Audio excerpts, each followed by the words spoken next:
Hello दोस्तों, आप सभी लोगों का देवमयी क्लासेस में स्वागत अभिनंदन है। मैं आप सभी के बीच में यूपी ट्रिपल एससी लेखपाल की वैकेंसी जो आई थी और जिसका फॉर्म भी भरा चुका है, उसके लिए यहाँ पर अध्यायवार बढ़िया से पढ़ाई करने वाले हैं, जो उत्तर प्रदेश अधीनस्थ सेवा चयन आयोग के द्वारा पूछे गए भिन्न भिन्न एग्जामों में एक जगह रखे हुए क्वेश्चनों की बातचीत करने वाले हैं। तो आप सभी लोग अगर इस क्लास में आए हैं तो सबसे पहले चैनल को सब्सक्राइब कर लें, सेशन को शेयर कर दें और सेशन को लाइक भी कर दें। ये आपकी ऑन ड्यूटी होनी चाहिए। तो आइए आज बातचीत करेंगे उत्तर प्रदेश अधीनस्थ सेवा चयन आयोग यूपी ट्रिपल एससी के द्वारा लेखपाल का जो आप सभी लोगों ने फॉर्म भर दिया होगा, आप इसका अवसर पा रहे हैं तो आप सभी लोग इसका आनंद उठाइएगा और एक एक साथ बातचीत करने वाले। तो आइए पहले बात करेंगे सामान्य जानकारी अध्यायवार साल्ट पेपर की। तो देखेंगे कि यहाँ पर हम आपको विषय सूची है, आप देख सकते हैं, आपके समक्ष रखी है। और सबसे पहले यहाँ पर इतिहास विषय दिया गया है। इतिहास में प्राचीन इतिहास के बाद आपको मध्यकालीन इतिहास दिया गया है। फिर यहीं पर आप देखेंगे आधुनिक इतिहास दिया गया है। ये तीन आपको सबसे पहले तो प्राचीन इतिहास से बातचीत हम लोग शुरू करेंगे और उसके क्वेश्चन आंसरों को यहाँ पर देखेंगे। एक ही क्लास में उन क्वेश्चन आंसरों को सॉल्व करने का पूरा प्रयास करेंगे कि एक ही क्लास में उन क्वेश्चनों को हम लोग कर सकें। उसमें लगभग 155 क्वेश्चन है, 155 क्वेश्चनों को सॉल्व करने का पूरा प्रयास करेंगे। इसमें और भी अलग अलग सब्जेक्ट हैं, आप सभी लोग यहाँ पर सब्जेक्ट वाइज देख सकते हैं। आप देखेंगे कि अगला सब्जेक्ट आपका यहाँ पर है भारतीय संविधान एवं राज्य व्यवस्था, और उसके बाद आप देखेंगे कि भूगोल। सारे सब्जेक्ट यहाँ पर दिए गए और सारे सब्जेक्ट पहले दिया गया आपका विश्व का भूगोल, फिर है भारत का भूगोल। एक एक करके हम लोग सब पढ़ेंगे, टेंशन नहीं लेने का है। बस अपने आप को चैनल से जोड़ लेना है और चैनल को लाइक शेयर सब्सक्राइब कर देना है। टेलीग्राम चैनल को भी ज्वाइन कर लेना है। इसकी पीडीएफ आपको टेलीग्राम पर दे दी जाएगी। जितना पढ़ाया जाएगा उतना टेलीग्राम पर आपको पीडीएफ भी दे दीजिए। अब टेलीग्राम ज्वाइन करने के लिए इसी वीडियो के डिस्क्रिप्शन बॉक्स पर जाएं और वहां पर टेलीग्राम चैनल का लिंक दिया गया है, वहां से आप लोग ज्वाइन करिएगा और इस क्लास का आनंद उठाइएगा।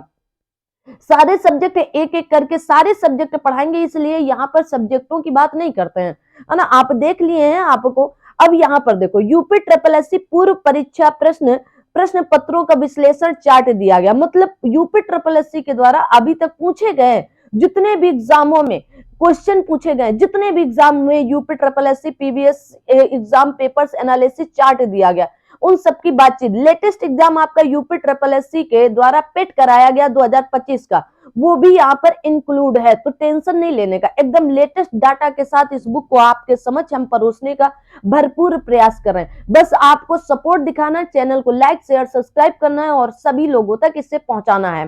तो चलिएगा आज की इस क्लास को शुरू करेंगे। अब हम आपको ये नहीं बताएंगे कहां पर कौन से क्वेश्चन पूछे गए हैं। आपको अगर देखना है तो आप धीरे धीरे आप इनकी एक एक जानकारी देखो। यहाँ पर राजस्व लेख पर सम्मिलित प्रवर अवर और सहायक काव्य पूर्ति निरीक्षक मुख्य परीक्षा पूछी गई। तो जितना भी यूपी ट्रिपल एससी 2015 से लेकर 2025 तक एग्जाम हुए हैं, उन सबकी बातचीत यहाँ पर की गई है। कब से लेकर कब तक? तो 2015 से लेकर के 2025 तक के सारे पेपरों की जो यूपी ट्रिपल एससी के द्वारा कंडक्ट कराए जाते हैं, उनके एग्जामों की एक एक चर्चा यहाँ पर की गई है। ठीक है, आ जाइए। तो यहाँ पर हम लोग बात करेंगे इतिहास की। किसकी? इतिहास की। इतिहास में 574 क्वेश्चन है, जिनमें हम लोग आज 155 क्वेश्चनों की बात करेंगे और वो होगा आपका प्राचीन इतिहास से। किससे? प्राचीन इतिहास। एक ही क्लास में आपको ये खत्म करने का पूरा भरपूर प्रयास हम लोग कर रहे हैं। एक ही क्लास में 155 क्वेश्चन व्याख्या सहित ये आपके बीच समझ रखे जाएंगे, तो आपको टेंशन तो लेना ही नहीं किसी तरह। ये भाग नंबर 1 और इसमें इतिहास है, और इस इतिहास में प्राचीन इतिहास या एंटियन हिस्ट्री के बारे में बातचीत करेंगे। क्या आप लोग तैयार हैं? कमेंट बॉक्स में आप लोग जिन जिन प्रश्नों के उत्तर पूछे जाए उनके उत्तर जरूर करना। इससे आपको ही लाभ होगा, ठीक है ना। इससे क्या होगा? आपको जबरदस्त लाभ होता चलेगा और आप इसका आनंद लेते चलेंगे। पहला क्वेश्चन, पहला आपका जो टॉपिक है सिंधु घाटी सभ्यता, आपके इंडस वैली, आपके कागज सिविलाइजेशन की बातचीत करेंगे, ठीक है ना। तो आई होप कि आपको यहाँ पर सब कुछ क्लियर दिख रहा है। अब आप बस क्वेश्चन के आंसर देना शुरू करेंगे। पहला क्वेश्चन आपकी स्क्रीन पर, यहाँ पर ये मत सोचना कि क्वेश्चन का आंसर दिख रहा है, इसीलिए दिख रहा है ताकि आप पढ़ सकें। अकेले नहीं पढ़ता है कोई भी। भीमबेटका की गुफाओं की खोज किसने की थी? भीमबेटका की गुफाओं की खोज किसने भीमबेटका गुफाओं की खोज किसने की थी? तो आप कहेंगे यहाँ पर option number C is right answer. आप कहेंगे बी एस आपके वाकनाकर जी ने किया था। वेरी इंपॉर्टेंट है। तो डॉक्टर विष्णु श्रीधर कहा गया आपके वाकनाकर ने 1957 में भीमबेटका गुफाओं की खोज की। भीमबेटका गुफाएं मध्य प्रदेश के रायसेन जिले में भीमबेटका गुफाओं को सन 2003 में यूनेस्को ने विश्व धरोहर स्थल घोषित किया। तो कब घोषित किया? 2003 में। ये भी क्वेश्चन आपसे पूछा जा सकता है, ये भी क्वेश्चन आपसे पूछा जा सकता है, तो इसलिए इसको भी फोकस में रख कर पढ़ना है। अगला क्वेश्चन आपकी स्क्रीन पर ये रहा। कहा गया हड़प्पा सभ्यता किस युग से संबंधित है? हड़प्पा सभ्यता किस युग से संबंधित है? कांस्य युग से, पाषाण, कहा गया पुरा पाषाण युग से, लौह युग से, या पाषाण युग, या उपयुक्त में से कोई। अब आपके यूपी ट्रिपल एससी देखेंगे 5 ऑप्शन बनाने लगा है, तो आप कहेंगे कांस्य युग से है। किससे संबंधित? कांस्य युग। हड़प्पा सभ्यता मुख्य रूप से कांस्य युग या आपके ब्रॉन्ज एज से संबंधित है। इस काल के लोग तांबे और टिन को मिलाकर कांस्य बनाने की तकनीक सीख ली थी। यह एक नगरीय व्यवस्था थी या नगरीय सभ्यता थी? कैसी थी? नगरीय सभ्यता थी। सभ्यता। तो चैनल को लाइक शेयर सब्सक्राइब करते चलें, आपको बहुत ही बेहतरीन क्लास देने का प्रयास करेंगे, ठीक है ना। क्वेश्चन नंबर 3 में आते हैं। क्या गया निम्नलिखित में से कौन सी धातु हड़प्पा सभ्यता के लोगों द्वारा ज्ञात या उपयोग नहीं की गई थी? लोहा, कांस्य, सोना, तांबा, उपयुक्त में से कोई नहीं। क्वेश्चन नंबर 3 आप कहेंगे लोहा। कौन सा? लोहा पेट में पूछा गया था। तो हड़प्पा सभ्यता या सिंधु घाटी सभ्यता के लोगों द्वारा लोहे या आयरन का उपयोग नहीं किया गया था। यह एक कांस्य युगीन सभ्यता थी। कैसी थी? कांस्य युगीन सभ्यता थी। आगे देखेंगे, अगले क्वेश्चन की तरफ बढ़ते हैं। अगला क्वेश्चन आपकी स्क्रीन पर कुछ इस तरह का। अगला क्वेश्चन आपकी स्क्रीन, चौथा क्वेश्चन आ चुका है आपकी स्क्रीन पर। सिंधु घाटी सभ्यता की नृत्य करने वाली लड़की के रूप में प्रसिद्ध प्रतिमा किस स्थल पर खोजी गई थी? तो कहां पर खोजी गई थी? तो आप कहेंगे मोहन या आपके मोहनजोदड़ो में। कहां पर? मोहनजोदड़ो में, ठीक है, मोहनजोदड़ो में। इंपॉर्टेंट क्वेश्चन है, वेरी इंपॉर्टेंट है। तो सिंधु घाटी सभ्यता की प्रसिद्ध नृत्य करने वाली लड़की की मूर्ति मोहनजोदड़ो नामक स्थल से प्राप्त हुई। इसको बनाने में कहा गया आपके लास्ट वैक्स तकनीक यानी मोम ढलाई विधि का उपयोग किया गया था। वर्ष 1922 में मोहनजोदड़ो की खोज राखलदास बनर्जी ने किया था। किसने किया था? राखलदास बनर्जी जी ने, ठीक है, राखलदास बनर्जी ने किया था। इतनी बात याद रखेंगे क्या? अगर आपसे पूछ लिया जाए कि मोहनजोदड़ो कहां पर स्थित है और मोहनजोदड़ो किस नदी के तट पर होगा, कमेंट करेंगे, बताएं, कमेंट करोगे, है ना। आहिस्ता आहिस्ता पढ़ने का। पाकिस्तान के सिंध क्षेत्र या लरकाना में स्थित है, ठीक है ना। सिंधु नदी के तट पर है। कहां पर? सिंधु नदी के तट पर है, पाकिस्तान के लरकाना जिले में। कहां पर? लरकाना जिले में, ठीक है ना। आ जाओ भाई, इंपॉर्टेंट है। क्वेश्चन नंबर 5 हड़प्पा स्थल की सर्वप्रथम संक्षिप्त खुदाई निम्नलिखित में से किसके द्वारा कराई गई थी? सर अलेक्जेंडर कनिंघम के द्वारा। वेरी इंपॉर्टेंट क्वेश्चन है, वेरी इंपॉर्टेंट क्वेश्चन है, ठीक है ना, वेरी इंपॉर्टेंट है। तो अलेक्जेंडर कनिंघम 1814 से लेकर 1893 भारतीय पुरातत्व सर्वेक्षण के संस्थापक प्रमुख रहे और वास्तव में हड़प्पा को विश्व पुरातात्विक मानचित्र पर रखने वाले प्रथम व्यक्ति थे।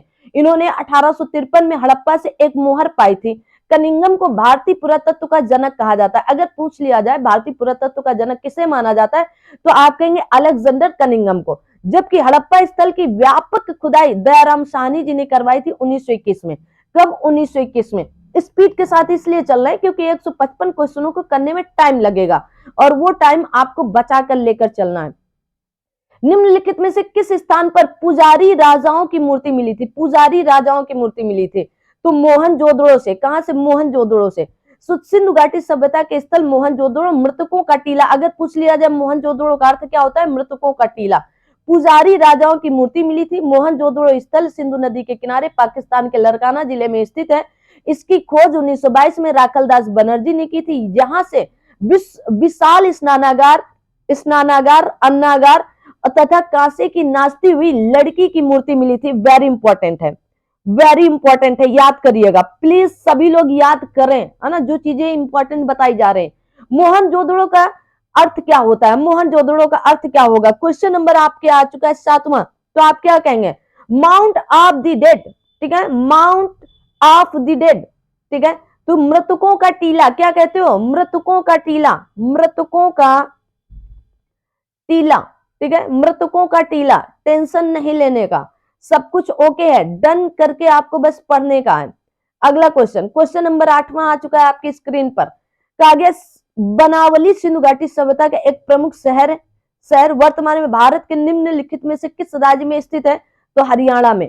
बनावली पूछ ले या आपकी राखीगढ़ी पूछ ले, राखीगढ़ी पूछ ले, ये सब कहां पर है, हरियाणा में है। बनावली सिंधु घाटी सभ्यता का प्रमुख शहर वर्तमान में हरियाणा राज्य में स्थित है। अगर मैं पूछ लूं हरियाणा राज्य की स्थापना कब हुई थी, इससे आपका होमवर्क है, कमेंट बॉक्स में कमेंट करना, तभी पता चलेगा कि आप लोग पूरी क्लास ले रहे हैं कि नहीं। यह रंगोई नदी के तट पर स्थित है। इस पुरा स्थल की खोज 1974 में आर.एस. बिष्ट ने की थी, यह भी इंपॉर्टेंट है। यहां से मिट्टी का बना हल मिला है। राखीगढ़ी भी सिंधु घाटी सभ्यता के स्थल है जो हरियाणा में स्थित है। गुजरात से धौलावीरा और लोथल है। राजस्थान से कालीबंगा स्थित है। राजस्थान में क्या है, कालीबंगा स्थित है। तो आपसे अगर पूछ लिया जाए बनावली तो हरियाणा में, राखीगढ़ी हरियाणा में, धौलावीरा गुजरात में, लोथल गुजरात में, राजस्थान में, कालीबंगा, कालीबंगा कहां, राजस्थान में, ठीक है। आपको बताना है हरियाणा राज्य की स्थापना कब हुई थी, कमेंट करके बताना है। कहा गया पशुपति मोहर सिंधु घाटी सभ्यता के स्थल से प्राप्त होती है, तो मोहनजोदड़ो से। कहां से, मोहनजोदड़ो से, ठीक है। तो पशुपति मोहर सिंधु घाटी सभ्यता के मोहनजोदड़ो स्थल से मिलती है। सैंधोकालीन स्थल मोहनजोदड़ो पाकिस्तान में सिंधु नदी के दाहिने तट पर है, ये भी याद करेंगे, दाहिने तट पर है। कहां पर, दाहिने तट पर अवस्थित है। यहां से आपके कहा गया बृहत स्नानागार, कहा गया दाढ़ी वाले पुजारी की मूर्ति, नर्तक की प्रसिद्ध कहां से मूर्ति भी पाई गई थी, कहां से, मोहनजोदड़ो से, मोहनजोदड़ो से है। कहां पर, पाकिस्तान के लरकाना में। भारत में स्थित किस हड़प्पा स्थल में कहा गया हाकरा मृद भांड के भंडार शामिल, जो सिंधु घाटी सभ्यता के शुरुआती चरणों से पहले बसावट की विशेषता मानी जाती है, तो कहां से, तो राखीगढ़ी। राखीगढ़ी कहां पर, हरियाणा में, हरियाणा राज्य में स्थित है। कहां पर, हरियाणा में। भारत में हरियाणा के राखीगढ़ी एवं आपके भिराना जैसे स्थलों से हकारा मृद भांड पाए गए हैं, जो सिंधु घाटी सभ्यता के शुरुआती चरणों से भी पहले की बस्तियों के बसावट के प्रमाण देते हैं। इनसे पहले की बस्तियों के कहा गया स्वतंत्र भारत में उत्खनन किया गया पहला हड़प्पा स्थल निम्नलिखित में से कौन सा था, बताओ भाई पहला स्थल कौन सा था। क्वेश्चन नंबर आपका 11वां आ चुका है, तो आप कहेंगे रोपड़ मिला था। कौन सा, रोपड़, ठीक है, रोपड़। तो पंजाब प्रांत में इस सतलज नदी, अगले क्वेश्चन का आप आंसर कर सकते हो या मन में सोच सकते हो। कहा गया पंजाब प्रांत में सतलज नदी के बाएं तट पर स्थित रोपड़ हड़प्पा स्थल भारत का एक ऐसा सैंधो स्थल है जहां स्वतंत्रता प्राप्त के पश्चात सर्वप्रथम उत्खनन किया गया था। इसका आधुनिक नाम रूपनगर है। 1953-56 के दौरान यज्ञदत्त शर्मा ने इसकी विस्तृत खुदाई करवाई और यहां से संस्कृत के 6 चरण मिले। किसके, संस्कृत के 6 चरण, इंपॉर्टेंट है, लगाओ ताला। निम्नलिखित में से किस युग में तांबे का पहली बार उपयोग किया गया था, तांबे का पहली बार उपयोग, मध्य पाषाण युग में, ताम्र पाषाण युग में, पुरा पाषाण युग में या नव पाषाण युग में। आप कहेंगे ताम्र पाषाण युग में। कहां पर, ताम्र पाषाण युग में। तो ताम्र पाषाण युग नव पाषाण युग के बाद शुरू होता है, या लगभग 2000 ईसा पूर्व से लेकर 1500 ईसा पूर्व के आसपास कांस्य युग का ही एक भाग माना जाता है। इस काल में मनुष्य पत्थर के औजारों के साथ साथ तांबे के औजार भी उपयोग करने लगा था, यह लग गया था। इंपॉर्टेंट क्वेश्चन है, इंपॉर्टेंट क्वेश्चन है। क्वेश्चन नंबर अगला आता है आपकी स्क्रीन पर। सभी लोग सेशन को लाइक शेयर सब्सक्राइब जरूर करते रहें, अपने वीर जवानों को याद करके, और इस सेशन को लाइक शेयर सब्सक्राइब करें। लेखपाल वाले हो या यूपी ट्रिपल एससी पेट 2026 देने वाले हो, या फिर यूपी ट्रिपल एससी के द्वारा आपके कोई भी एग्जाम कंडक्ट कराया जा रहा उसके लिए हो, तो भाई चपक के पढ़िएगा।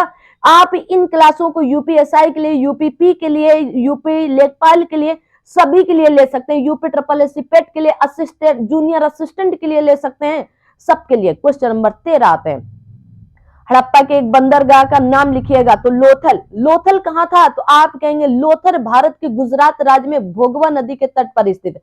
इसकी खोज 1954 में रंगनाथ राव द्वारा की गई थी। लोथल को लघु मोहनजोदड़ो के नाम से भी जाना जाता है। लोथल के पूर्वी भाग में एक गोदीवाड़ा का साक्ष्य मिला है। कहां पर मिला है? लोथल में। ठीक है, लोथल में। अगला क्वेश्चन कहा गया हड़प्पा सभ्यता के एक हिस्से लोथल की खुदाई की खोज किसने की थी? लोथल की खुदाई की खोज किसने? तो आप कहेंगे एस.आर. राव ने की थी। किसने की थी? एस.आर. राव ने। ठीक है, एस.आर. राव ने, याद रखना, एस.आर. राव ने, वेरी इंपॉर्टेंट है भाई। अगले पिछले प्रश्न में यही बताया गया था। ठीक है ना? ठीक है, ओके है। लोथल की खुदाई किसने करवाई थी? बताएं तो क्या बोलोगे? एस.आर. राव ने। ठीक है ना, लोथल की खुदाई एस.आर. राव ने करवाई थी। ठीक है, अच्छा, एस.आर. राव का पूरा नाम बताएं। एस.आर. राव का पूरा नाम कमेंट में, कमेंट बॉक्स में कमेंट करना। जिनका सही आंसर होगा उनके कमेंट को बैक किया जाएगा। ठीक है ना, बैक करके आपको बताया जाएगा। ठीक है, आ जाओ भाई अगले क्वेश्चन। हड़प्पा सभ्यता के दौरान डांसिंग गर्ल या नर्तकी की कांस्य प्रतिमा बनाने के लिए तकनीक का इस्तेमाल किया गया। अभी जस्ट बताया था ऊपर, अभी पत्थर की नक्काशी, हाथी दांत नक्काशी, लकड़ी की नक्काशी, आप कहेंगे मोम लोप ढलाइया, इसी को कास्टिंग कहा गया। कास्टिंग। हड़प्पा सभ्यता के दौरान डांसिंग गर्ल या नर्तकी की कांस्य प्रतिमा बनाने के लिए मोम लोपी ढलाई या आपके लास्ट बैक्स कास्टिंग तकनीक का प्रयोग किया गया था। यह प्रसिद्ध मूर्ति मोहनजोदड़ो से प्राप्त हुई थी। हड़प्पा सभ्यता विश्व की प्राचीनतम नगरीय सभ्यता में से एक है। इसका विस्तार पश्चिमोत्तर भारत में था। कहां था? पश्चिमोत्तर भारत में था। क्वेश्चन नंबर 16 की तरफ आते हैं। छठी 5वीं शताब्दी ईसा पूर्व में तुर्की के लोगों ने सिंधु के पूर्व में लोगों द्वारा इस्तेमाल की जाने वाली भाषा को क्या कहते थे? तो हिंदवी कहते थे। क्या कहते थे? हिंदवी। कहा गया 5वीं 6ठी शताब्दी ईसा पूर्व में तुर्की लोगों ने सिंधु के पूर्व में लोगों द्वारा इस्तेमाल की जाने वाली भाषा को हिंदवी कहा जाता था। अगला क्वेश्चन कहा गया हड़प्पा संस्कृति की मोहर और टेराकोटा कला पर निम्नलिखित में से किस जानवर को दर्शाया नहीं गया है? नहीं गया है।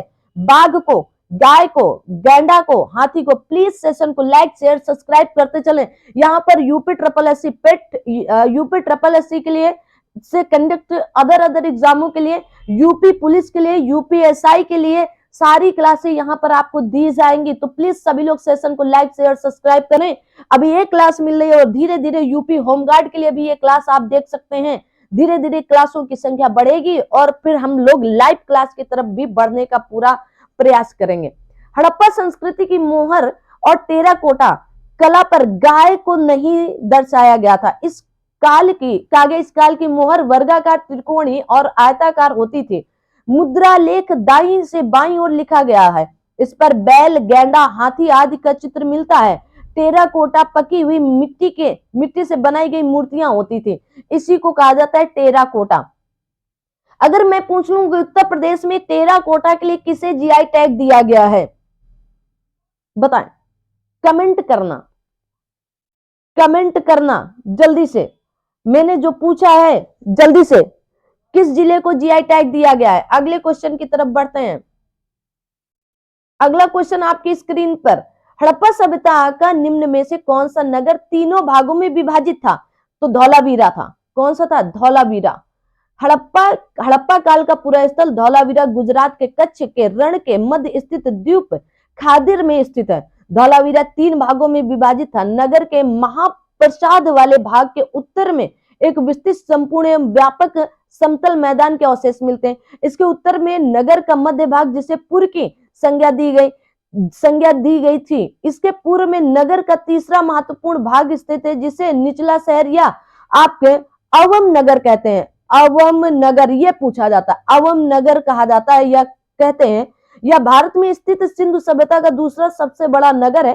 धौलावीरा की खोज 1967 से लेकर 1968 में जेपी जोशी ने की थी। धौलावीरा से विशाल जलाशय के साक्ष्य मिलते हैं। इंपॉर्टेंट बात है, इंपॉर्टेंट चीज है, आप लेकर रखो इसको, प्लीज लेकर रखो अपने पास, पिन कर करके रखो, है ना। आगे बढ़ते हैं। निम्नलिखित में से सिंधु घाटी की सभ्यता से निम्नलिखित संबंधित स्थल नहीं है। कौन सा नहीं है? कालीबंगा नहीं है, रोपण नहीं है, लोथल नहीं है, पाटलिपुत्र नहीं है। तो क्या बोलोगे? पाटलिपुत्र नहीं है। तो प्रश्न में दिए गए स्थल कालीबंगा, रोपण, लोथल सिंधु घाटी सभ्यता से संबंध, जबकि पाटलिपुत्र मौर्य साम्राज्य की राजधानी थी। जहां तृतीय बौद्ध सभा आयोजित की गई थी, जिसके अध्यक्ष आपके मुगल पुत्र तिस्त थे, जो कि शासक अशोक से संबंधित थे। अतः पाटलिपुत्र सिंधु घाटी सभ्यता से संबंधित नहीं है, ठीक है ना, सिंधु घाटी। अब मौर्य काल में हम आपको बताएंगे, पहली बौद्ध संगीत, दूसरी बौद्ध संगीत, तीसरी, चौथी, सब बताएंगे, टेंशन नहीं लेने का। आगे आते हैं।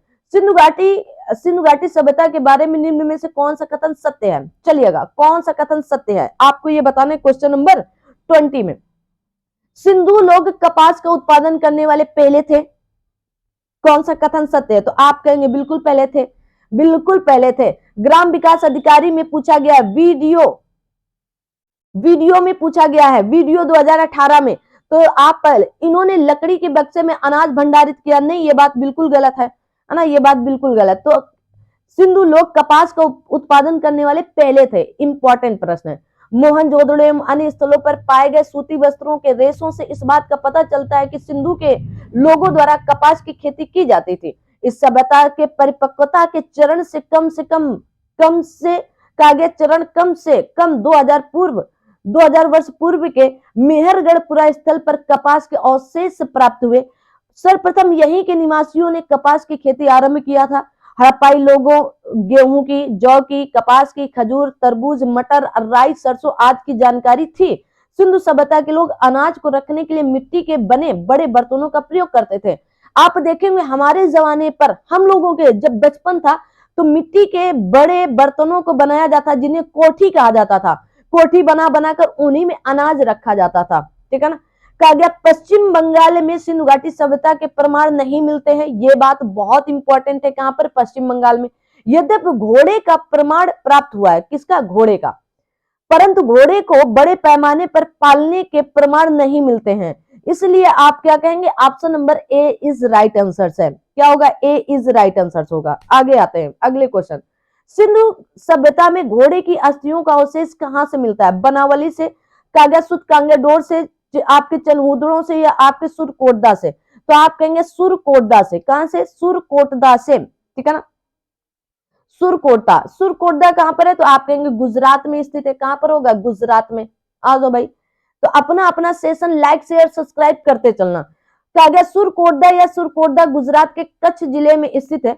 यहां से घोड़े की अस्थियां तथा एक कब्रगाह के अवशेष प्राप्त हुए हैं। सुरकोटदा से शवाधान की एक नई विधि, कलश शवाधान का उदाहरण प्राप्त होता है। यह हुआ लोथल से घोड़ों की लघु, कहा गया आपके मृद मूर्तियों के अवशेष प्राप्त हुए। वेरी इंपॉर्टेंट क्वेश्चन थे, जितने क्वेश्चन थे 21 तक।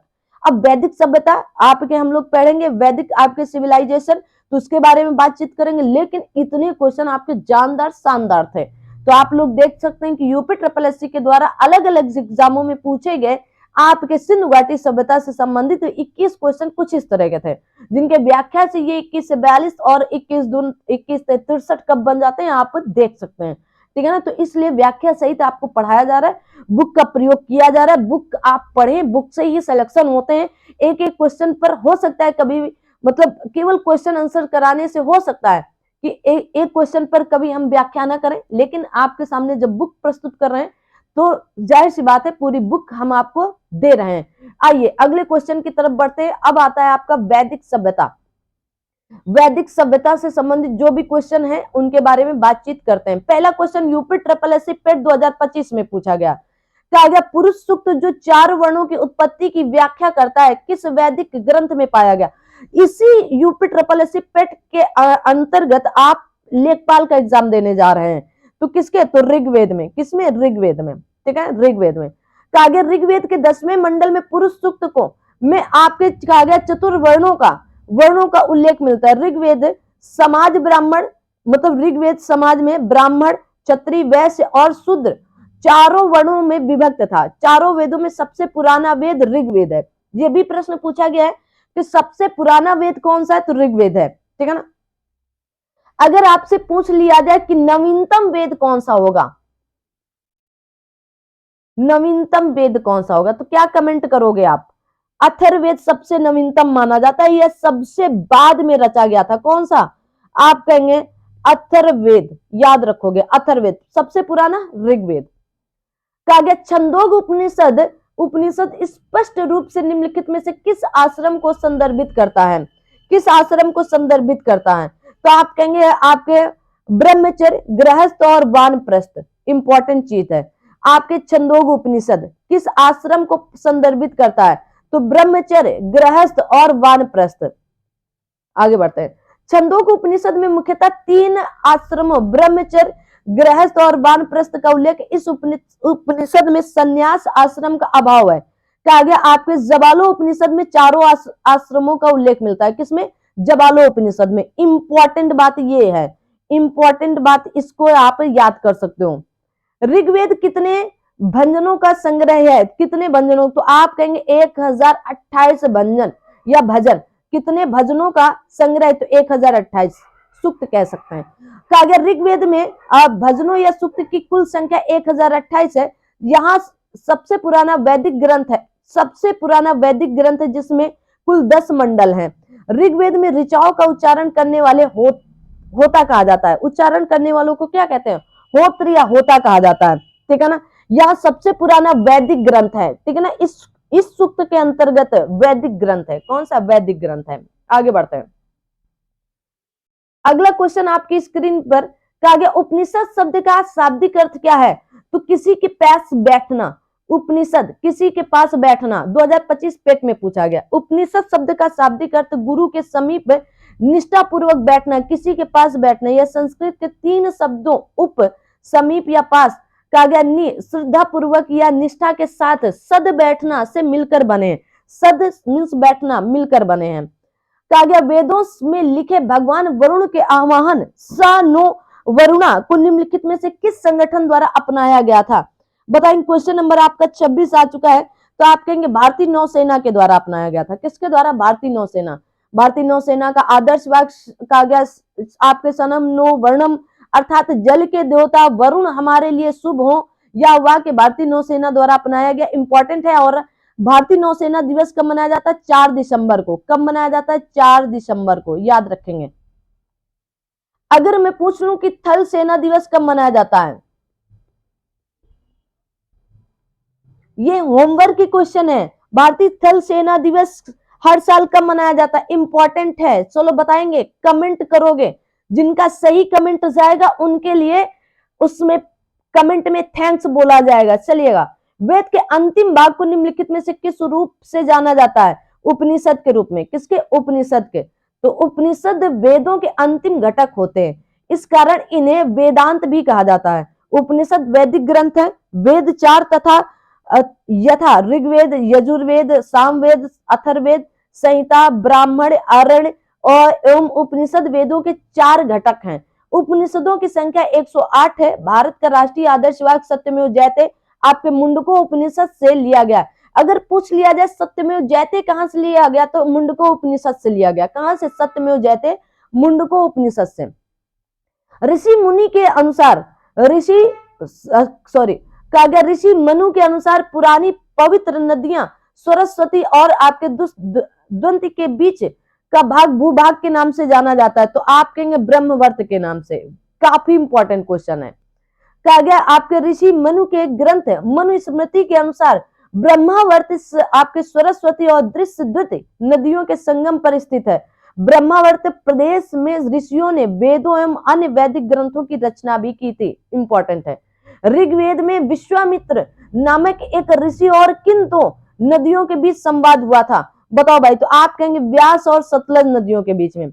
ऋग्वेद के 3 मंडल के 33वें सूक्त में ऋषि विश्वामित्र और व्यास और सतलज नदियों के मध्य संवाद का वर्णन मिलता है। इंपॉर्टेंट बात है, इंपॉर्टेंट बात है। चलिएगा क्वेश्चन नंबर 30 की तरफ चलते हैं।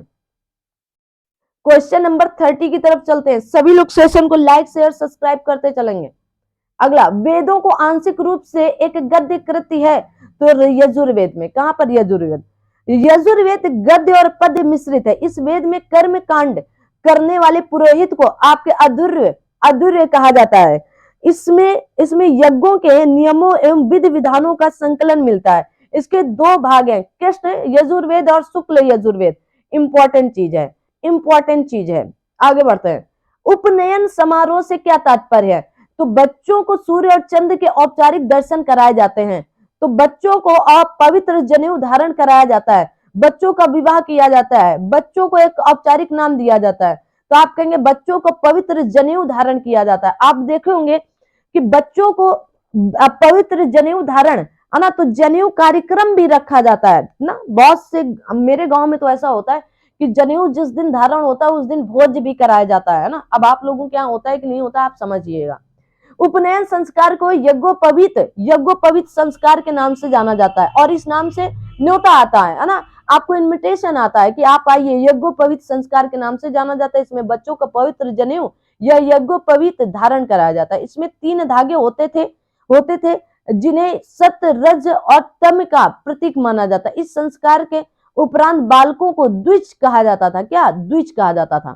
सत्यमेव जयते महावाक्य कहां से? तो आप कहेंगे आपके मुंडको उपनिषद से लिया गया। कहां से? मुंडको उपनिषद से उद्गृहित किया गया है। ठीक है ना, आगे बढ़ते हैं। सत्यमेव जयते मुंडको उपनिषद से लिया गया। इसी उपनिषद में यज्ञ की तुलना टूटी नाव से की गई। किससे? टूटी नाव से। मुंडको उपनिषद अथर्ववेद से संबंधित है। सत्यमेव जयते भारत का आदर्श वाक्य है। सत्यमेव जयते उत्तर प्रदेश के वाराणसी स्थित सारनाथ मौर्य सम्राट अशोक द्वारा बनाए गए सिंह स्तंभ के शिखर पर अंकित है। इसका अर्थ सत्य की सदैव विजय होती है। सत्य की सदैव क्या होती है? जीत होती है। तो सत्य के मार्ग पर चले और सत्य को अपना कर चले। देर लगेगी लेकिन दुरुस्त आओगे आप लोग। वेदों के गद्य प्रकरण क्या कहलाते हैं? तो ब्राह्मण कहलाते हैं। क्या कहलाते हैं? ब्राह्मण कहलाते हैं। वेदों के गद्य प्रकरण ब्राह्मण कहलाते हैं। वे वेदों के गद्य भाग हैं जिनके द्वारा वेदों को समझने में सहायता मिलती है। इंपॉर्टेंट बात है ना, इंपॉर्टेंट है। आपके अरण्यक क्या होते हैं? अरण्यक शब्द का अर्थ वन में लिखा जाने वाला, वन में जिन्होंने वन पुस्तक कहा जाता है। इन्हें जंगलों में रहने वाले सन्यासियों और छात्रों के लिए लिखा गया था। निम्नलिखित में से कौन सा ज्ञान के सिद्धांत पर बल देता है? ज्ञान के सिद्धांत पर कहा गया योग दर्शन, सांख्य दर्शन, वेदांत दर्शन या उपनिषद देते हैं। कौन देते हैं? उपनिषद देते हैं। उपनिषद हिंदू धर्म का महत्वपूर्ण कहा गया श्रुति ग्रंथ है। ये वैदिक आपके वाग्मय के अभिन्न भाग हैं। इसमें आपके परमेश्वर, परमात्मा, ब्रह्मा, आत्मा के स्वभाव और संबंध का बहुत ही दार्शनिक और ज्ञानपूर्ण वर्णन किया गया है। दुनिया के कई दार्शनिक उपनिषद को सबसे अच्छा ज्ञान कोश मानते हैं। ये संस्कृत से जुड़े हैं। कहा गया 17वीं सदी में दाराशिकों ने उपनिषद को फारसी अनुवाद सिर-ए-अकबर नाम से किया था। किसने किया था? दाराशिकों ने। किस नाम से? तो सिर-ए-अकबर नाम से किया था। इंपॉर्टेंट चीज है, इसको याद रखना। ठीक है ना, इसको याद रखना, कुछ भी भूलने का नहीं। अपने आप में आप अनुकूल बनकर पढ़ेंगे, है ना। अपने आप को तैयार करके रखिएगा प्लीज। किसी के कहने पर, किसी के बहकावे पर आप बिल्कुल भी ना आए, और अपने आप को तैयार करके रखो। चलिएगा अगले क्वेश्चन की तरफ चलते हैं, और क्वेश्चन आपकी स्क्रीन पर है 35वां। ऋग्वेद में निम्नलिखित में से किस देवता की सर्वाधिक महत्ता का वर्णन है? तो इंद्र का। किसका? इंद्र देवता का। ऋग्वेद प्राचीन वेद है जिसमें 10 मंडल हैं, 1028 सूक्त हैं, 10,580 ऋचाएं हैं। ऋग्वेद के पढ़ने वाले ऋषियों को होत्र या होता कहते हैं। इसमें सर्वाधिक वर्णन इंद्र का। इंद्र के लिए 250, अग्नि के लिए 200 ऋचाओं की रचना की गई है। वैदिक देवता इंद्र वर्षा व चक्र के देवता माने जाते हैं। इंपॉर्टेंट बात है, आगे देखो। वैदिक देवता इंद्र किसके देवता हैं? तो आप कहेंगे वर्षा एवं चक्र के देवता, अभी जस्ट बताया गया। प्राचीन वेद कौन सा है? तो आप कहेंगे ऋग्वेद है सबसे। और नवीनतम वेद कौन सा है? तो अथर्ववेद है।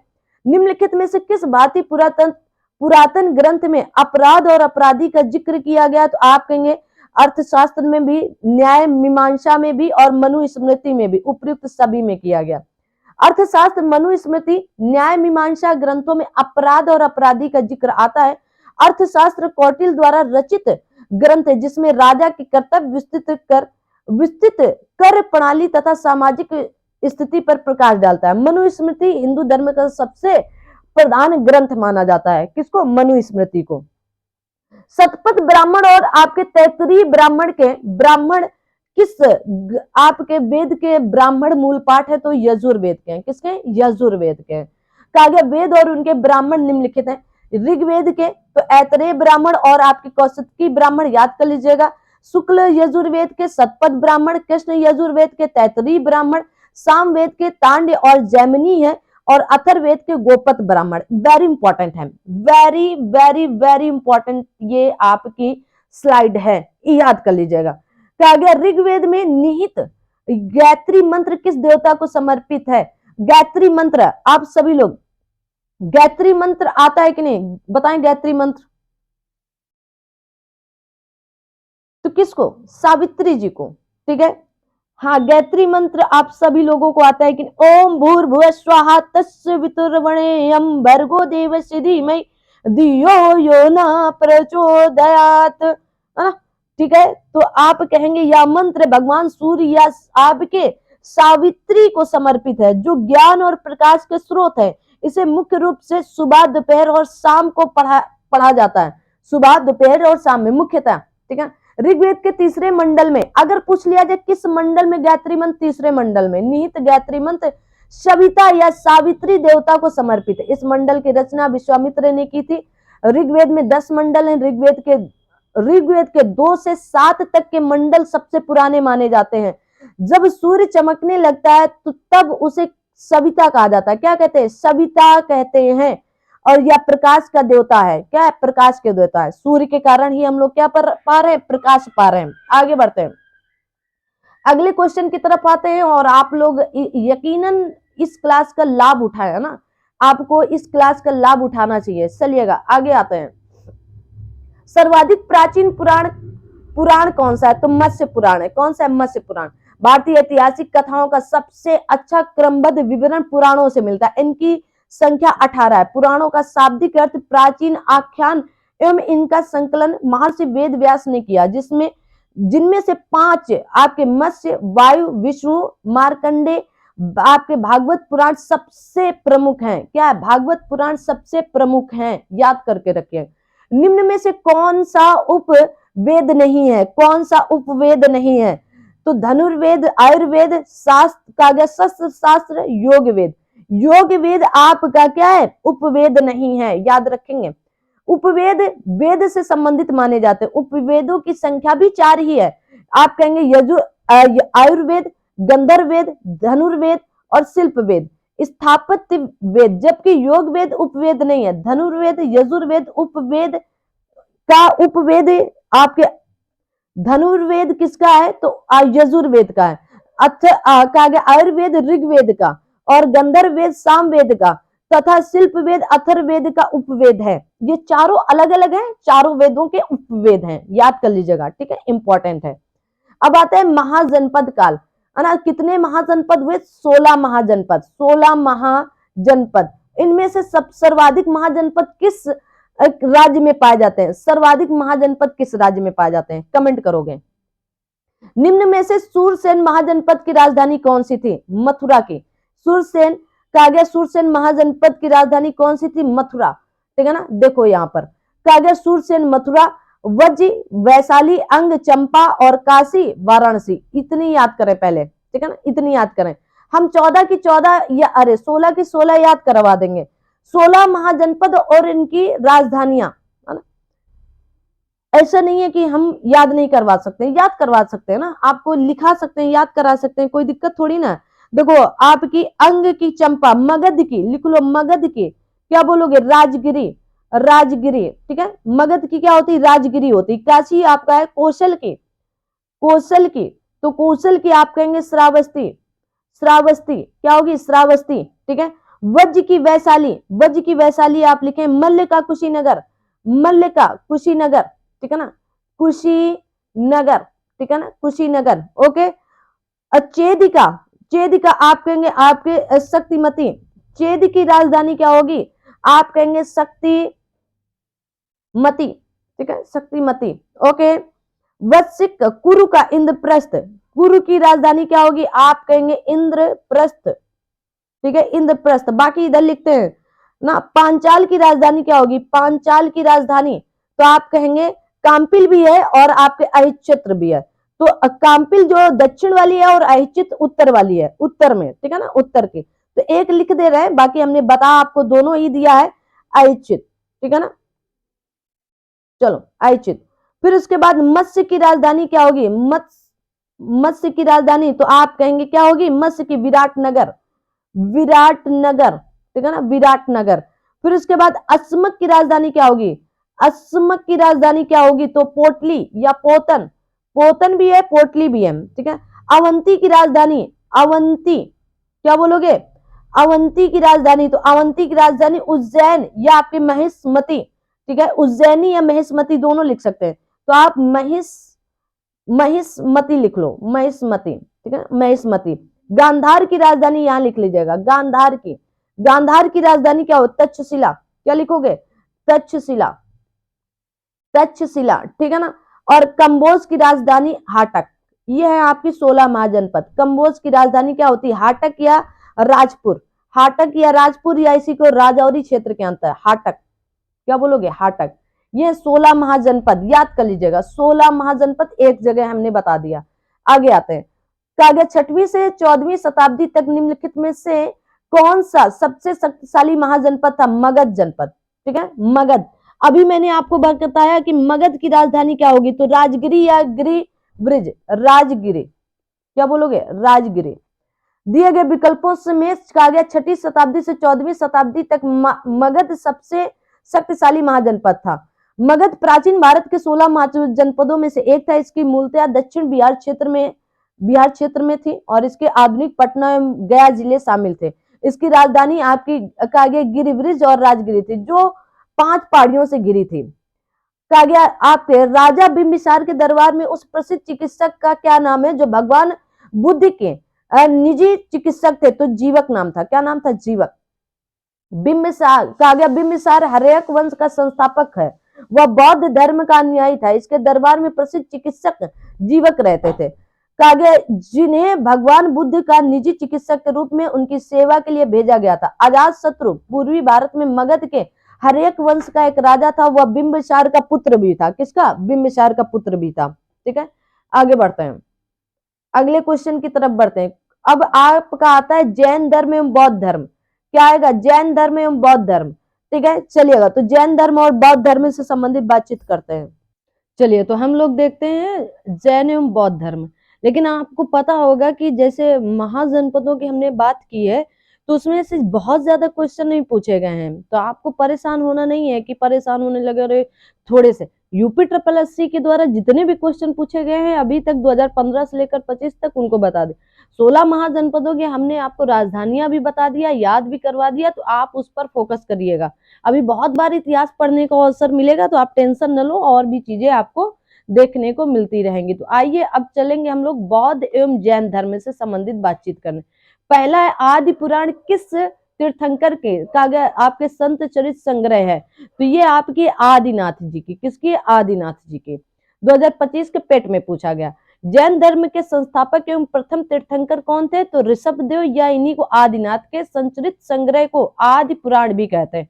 जैन धर्म के प्रथम तीर्थंकर का प्रतीक क्या था, सांड, क्या है, सांड। जैन धर्म के अंतिम तीर्थंकर कौन थे, 24वें, महावीर जी है, कौन है, महावीर जी।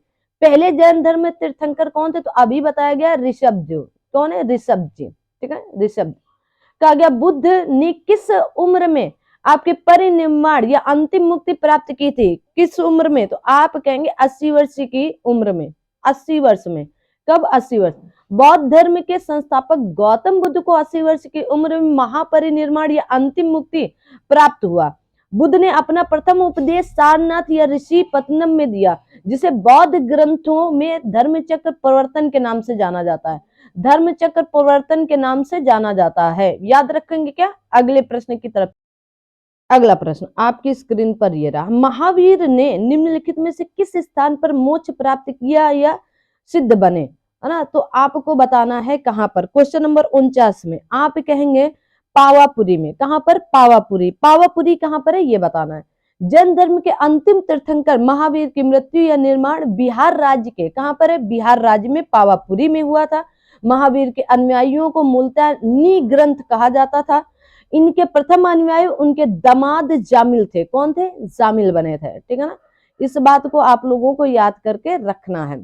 चलिएगा अगले क्वेश्चन की तरफ आते हैं, और अगला क्वेश्चन आपकी स्क्रीन पर कुछ इस तरह से रहेगा। चलिए, तो अगला क्वेश्चन आपका होगा क्वेश्चन नंबर 50 क्वेश्चन नंबर 50 में एक तरफ हम लोग आ चुके हैं। कहा गया 23वें तीर्थंकर पार्श्वनाथ से जुड़ा प्रतीक क्या था? तो पार्श्व सर्प, क्या था? सर्प।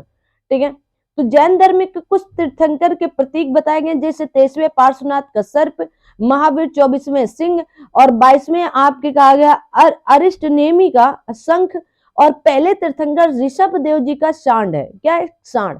ठीक है, त्रिपिटक के किस भाग में बुद्ध की पारंपरिक शिक्षाएं हैं? कहा गया दीपवंश, सुत पिटक, अभिधम्म पिटक, विनय पिटक, उपयुक्त में से कोई नहीं। 2025 के पेट में पूछा गया था, 2025 के पेट में पूछा गया, तो क्या बोलोगे? अगर पारंपरिक शिक्षाएं तो सुत पिटक में। किसमें? सुत पिटक में। देखिए, बौद्ध धर्म के बारे में कहा गया आपके विशुद्ध ज्ञान त्रिपिटक से प्राप्त होता है, और जो बौद्ध धर्म का प्रवील ग्रंथ भी है। सुत पिटक बौद्ध की पारंपरिक शिक्षाओं का उल्लेख, विनय पिटक संघ के अनुशासन और नियम का उल्लेख, और धम्म पिटक बौद्ध शिक्षाओं का दार्शनिक व्याख्या किया गया है। क्या गया? बौद्ध धर्म में त्रिपिटक या त्रिपिटक शब्द का अर्थ क्या है? आपको बताना है। ठीक है ना, घबराना नहीं है, बस बताना है। चलिए, क्वेश्चन नंबर आप सभी के बीच में आ गया 52वां। अब बताओगे सही आंसर क्या होगा? तो आप कहेंगे 3 टोकरियां संग्रह जिनमें बौद्ध शिक्षाएं हैं। क्या है? बौद्ध शिक्षाएं दी गई हैं। ठीक है, जिनकी बात कहां पर? बौद्ध शिक्षाओं में की गई। देखो, पेट में जूनियर इंजीनियर तकनीकी 2015 में, ग्राम विकास अधिकारी 2018 में, मतलब 3 एग्जामों में पूछा गया है।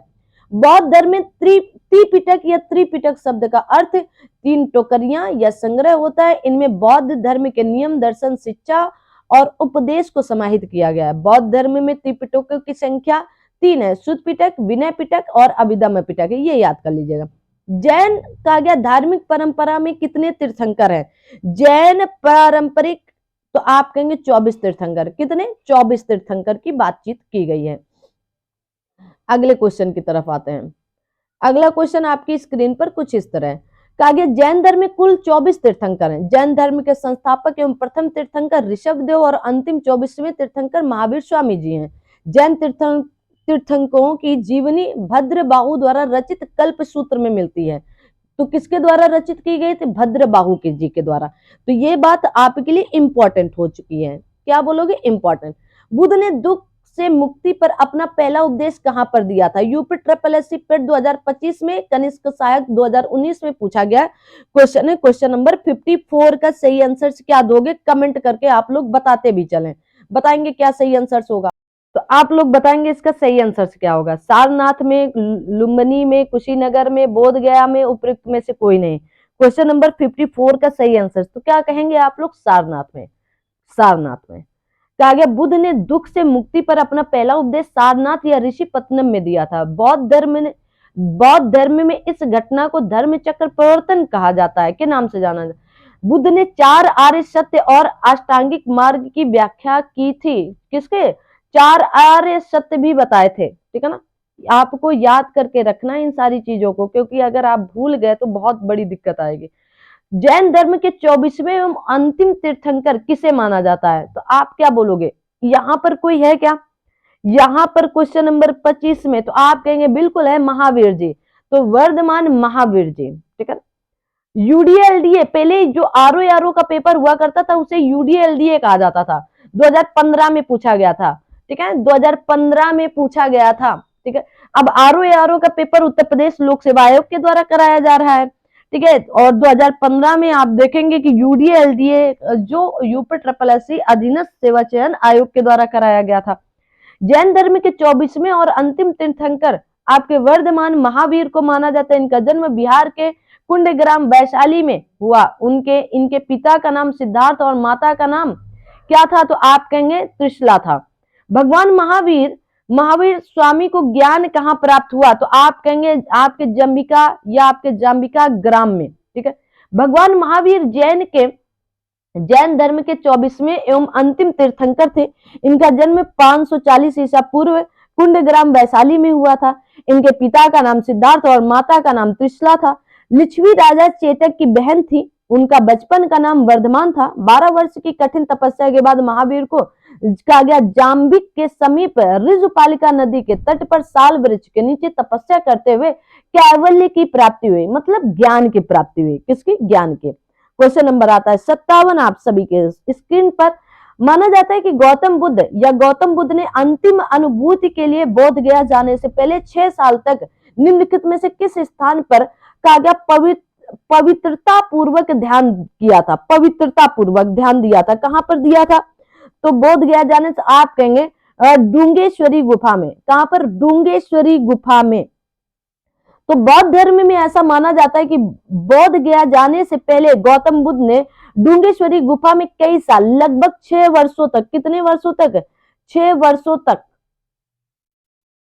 ध्यान दिया था, ध्यान किया था। ठीक है, अरे भाई इधर हो जाओ। सभी लोग सेशन को लाइक, शेयर और चैनल को सब्सक्राइब कर लीजिएगा प्लीज। आप लोगों से छोटी सी रिक्वेस्ट है, ठीक है, छोटी सी रिक्वेस्ट है। तपस्या की थी, वही सुजाता नामक महिला ने उन्हें जलपान कराया था और यह माना जाता है कि बुद्ध को यहीं से मध्यम मार्ग का ज्ञान प्राप्त हुआ था। किसका? मध्यम मार्ग का ज्ञान प्राप्त हुआ था। निम्नलिखित में से किस बौद्ध स्थल पर महिलाओं को पहली बार संघ में नियुक्ति दिया गया था? तो वैशाली से। कहां से? वैशाली से। 2023 में पूछा गया पेट में। बौद्ध धर्म ने महिलाओं को पहली बार प्रवेश आनंद के आग्रह पर वैशाली में दिया गया। प्रजापति गौतमी सर्वप्रथम संघ में शामिल हुई थी। कौन? प्रजापति गौतमी। वैशाली के लिच्छवियों ने यह यहाँ पर कहा गया आपके कूटाग्रशाला नामक विहार बुद्ध को दान में दिया था। कौन? कूटाग्रशाला। ये भी प्रश्न पूछा जा सकता है। आजकल के एग्जामिनर को आप देख सकते हैं बढ़िया क्वेश्चन बना रहे हैं क्योंकि कंपटीशन हाई है भाई, बेरोजगारी अधिक है, रोजगार के लिए सभी लोग निकल पड़े हैं। तो आप लोग छोटी छोटी बातों को ध्यान में रखकर पढ़ने का प्रयास करें। अगला क्वेश्चन, महावीर और उनके अनुयायियों की शिक्षाएं कई शताब्दियों तक मौखिक रूप से प्रसारित होती रही। उन्हें लगभग 1500 वर्ष पहले लिखा गया था। वर्तमान में वे निम्नलिखित में से किस स्थान पर उपलब्ध हैं? क्वेश्चन नंबर 59 का सही आंसर क्या दोगे? आप कहेंगे वल्लभी गुजरात में। कहां पर? वल्लभी गुजरात में। जिन्होंने इस प्रश्न को नहीं पढ़ा है नहीं बता सकते हैं। महावीर स्वामी और उनके अनुयायियों की शिक्षाओं का संकलन द्वितीय जैन संगीत के समय वल्लभी गुजरात में किया गया। यहाँ कुल 12 अंगों को लिपिबद्ध किया गया। इसकी अध्यक्षता आपके देवर्षि कहा गया आपके क्षमा श्रमण ने की थी। ये भी इंपॉर्टेंट प्रश्न है। प्रथम जैन संगीत की अध्यक्षता आपके स्थूल भद्र ने पाटलिपुत्र 322 बीसी में की थे। कब? 322 में। महावीर स्वामी को जिन के नाम से जाना लगा, जिन का अर्थ क्या है? तो विजेता। जिन का अर्थ पूछा गया पेट 2023 के पेपर में। महावीर स्वामी को कैवल्य की प्राप्ति के बाद जिन उपाधि से विभूषित किया गया, जिनका अर्थ विजेता होता है। क्या होता है? विजेता। जिनके अतिरिक्त इन्हें आहर्त या योग्य निर्ग्रंथ मतलब बंधन रहित उपाधियां प्राप्त थी। जैन धर्म के प्रथम तीर्थंकर आदिनाथ या ऋषभदेव जी थे। ये तो 24वें थे या अंतिम थे। जैन धर्म का सबसे महत्वपूर्ण मौलिक सिद्धांत क्या था? अहिंसा। अहिंसा। अब आपको कमेंट करके बताना है कि अहिंसा दिवस कब मनाया जाता है। अहिंसा दिवस कब मनाया जाता है? जैन धर्म के 5 प्रमुख सिद्धांतों में काम मौलिक है। भगवान महावीर ने भी अहिंसा को प्रमुख स्थान दिया। अहिंसो परमो धर्म, अहिंसा परमो धर्म। ठीक है, अहिंसा परमो धर्म। जैन धर्म के 5 सिद्धांत: अहिंसा, जीव को चोट न पहुंचाना, सत्य, झूठ न बोलना, अस्तेय, चोरी ना करना, अपरिग्रह, संपत्ति का चयन ना करना और आपके ब्रह्मचर्य, किसी स्त्री से कहा गया संघर्ष की मनाही ना करना। ठीक है ना। आ जाइए, ब्रह्मचर्य आप लोग आई होप सभी लोग जानते होंगे। आगे, बौद्ध धर्म को ज्ञान किस नदी के तट पर प्राप्त हुआ था? गंगा, पुनपुन, गंडक या निरंजना नदी? 2022 के पेट में पूछा गया ये क्वेश्चन है, बढ़िया क्वेश्चन है। तो क्या बोलोगे? निरंजना नदी के तट पर मिला था। कहां पर? निरंजना नदी के तट पर 29 वर्ष की आयु पर इन्हें मिला था। 29 वर्ष की आयु पूरी हो गई थी। कहा गया गौतम बुद्ध बौद्ध धर्म के संस्थापक थे। उन्होंने 29 वर्ष की अवस्था में उनके गृह त्याग की इस घटना को बौद्ध साहित्य में महाभिनिष्क्रमण कहा जाता है। क्या कहा जाता है? महाभिनिष्क्रमण कहा जाता है। उन्हें बौद्ध गया में एक पीपल वृक्ष के नीचे निरंजना नदी के तट पर वैशाख पूर्णिमा के दिन ज्ञान की प्राप्ति हुई थी। याद कर लीजिएगा, आप लोग जरूर याद करके रखें। आगे, गौतम बुद्ध ने सारनाथ में अपना पहला उपदेश दिया तो इसे धम्मचक्र प्रवर्तन मुद्रा कहते हैं। आपको कई बार बता दिया। गौतम बुद्ध ने सारनाथ में अपना पहला उपदेश धम्मचक्र प्रवर्तन मुद्रा में दिया था। सांसारिक दुखों से व्यथित होकर सिद्धार्थ ने 29 वर्ष की अवस्था में गृह त्याग, जिसे बौद्ध धर्म ग्रंथों में महाभिनिष्क्रमण कहा गया है। ठीक है, आगे बढ़ते हैं। निम्नलिखित में से किस स्थान पर प्रथम बौद्ध संगीत का आयोजन किया गया था? राजगिरी में। ठीक है ना, राजगिरी में प्रथम बौद्ध संगीत का आयोजन 483 ईसा पूर्व राजगिरी में हुआ। यह संगीत मगध सम्राट अजातशत्रु के काल में हुई थी। इसकी अध्यक्षता अगर पूछ लिया जाए तो महाकश्यप ने की थी। द्वितीय बौद्ध संगीत आपके वैशाली में हुई थी। तृतीय बौद्ध संगीत पाटलिपुत्र में और चतुर्थ बौद्ध संगीत आपके कुंदनवन कश्मीर में हुई थी। अन्य तीनों बौद्ध संगीतों का आयोजन कुछ इस तरह है, देख लीजिएगा। द्वितीय बौद्ध संगीत वैशाली में कहा गया सभा कापी की अध्यक्षता में कालाशोक के शासन काल में हुई थी। कब हुई थी कमेंट करके बताना है। तृतीय बौद्ध संगीत पाटलिपुत्र में मोगल पुत्र तिस्त अध्यक्ष तथा अशोक के शासन काल में। और चतुर्थ बौद्ध संगीत आपके प्रथम शताब्दी ईसा पूर्व में ईस्वी में कुंदनवन कश्मीर वसुमित्र की अध्यक्षता में और कनिष्क के काल में हुई थी। वसुमित्र की अध्यक्षता में। अब आप कमेंट करोगे, इतना आपको आता है, मुझे पता है आपको आ रहा है कि चतुर्थ बौद्ध संगीत के उपाध्यक्ष कौन थे? उपाध्यक्ष कौन थे? कमेंट करके बताओगे, ये आपका होमवर्क है। कहा गया 6ठी शताब्दी ईसा पूर्व में जैन और बौद्ध ग्रंथों में कितने महाजनपदों का उल्लेख है? तो 16 महाजनपद। अभी 16 महाजनपद और उनकी राजधानियों का वर्णन किया है मैंने। कहा गया 6ठी शताब्दी ईसा पूर्व में जैन और बौद्ध ग्रंथों में 16 महाजनपदों का उल्लेख है। बौद्ध ग्रंथ के अंगुत्तर निकाय से और जैन ग्रंथ के भगवती सूत्र में 16 महाजनपदों का उल्लेख है। यह भी कभी कभी पूछ लिया जाता है कि किस निकाय से, बौद्ध धर्म के किस निकाय से और जैन ग्रंथ के किस निकाय से? तो बौद्ध ग्रंथ के अंगुत्तर और जैन ग्रंथ के भगवती सूत्र से। भगवान बुद्ध की 200 फीट ऊंची कांच प्रतिमा स्थापित करने का निर्णय लिया गया। कहां पर? तो कुशीनगर में। कहां पर? कुशीनगर। दिसंबर 2013 में उत्तर प्रदेश के पूर्व मुख्यमंत्री अखिलेश यादव ने मैत्रेय परियोजना के तहत सबसे ऊंची 200 फीट भगवान बुद्ध की कांस्य प्रतिमा उनके महापरिनिर्वाण स्थल कुशीनगर में स्थापित करने का निर्णय लिया था। क्या निर्णय लिया गया? ओके, अगले क्वेश्चन की तरफ चलते हैं, क्वेश्चन नंबर 67 की तरफ। सभी लोग सेशन को लाइक शेयर सब्सक्राइब कर लीजिएगा प्लीज, आपको लाभ होगा इन क्लासों से, ये हम आपको गारंटी देते हैं। प्रीवियस ईयर क्वेश्चन आप जब तक करोगे नहीं तब तक आगे बढ़ोगे नहीं, ये आपको बिल्कुल चैलेंज के साथ कहा जा रहा है। कहा गया बुद्ध को महापरिनिर्वाण कहां प्राप्त हुआ? तो कुशीनगर में। कहां पर? कुशीनगर में। गौतम बुद्ध बौद्ध धर्म के प्रवर्तक थे। इनके जीवन में घटित घटनाओं से संबंधित स्थल जन्म लुम्बिनी नेपाल में 563 ईसा पूर्व के आसपास हुआ था। कहां पर? लुम्बिनी में। गृह त्याग महाभिनिष्क्रमण 534 ईसा पूर्व में। ज्ञान की प्राप्ति बोधगया बिहार में। मृत्यु महापरिनिर्वाण कुशीनगर 483 ईसा पूर्व में हुआ था। किस स्मारक से गौतम बुद्ध ने दुनिया के लिए बौद्ध धर्म के अपने दिव्य ज्ञान का प्रचार किया था? तो आप कहेंगे महाबोधि मंदिर समूह से। ठीक है, महाबोधि मंदिर बिहार के गया जिले में स्थित है। इसका निर्माण ईसा पूर्व 3री शताब्दी में सम्राट अशोक ने करवाया था। वर्तमान मंदिर 5वीं या 6ठी शताब्दी में बनवाया गया, जो कि पूरी तरह से ईंटों से निर्मित है। यहीं पर गौतम बुद्ध को वैशाख पूर्णिमा के दिन पीपल वृक्ष के नीचे निरंजना नदी के तट पर ज्ञान की प्राप्ति हुई और वे बुद्ध कहलाए। बुद्ध बनने के पश्चात सर्वप्रथम तपस्या और आपके भलिक नामक 2 व्यक्तियों को बोधगया में ही बौद्ध धर्म में दीक्षित किया या दीक्षा दी। बौद्ध धर्म का प्रचार किया और महाबोधि मंदिर समूह को वर्ष 2002 में यूनेस्को द्वारा विश्व विरासत स्थल सूची में शामिल कर लिया गया।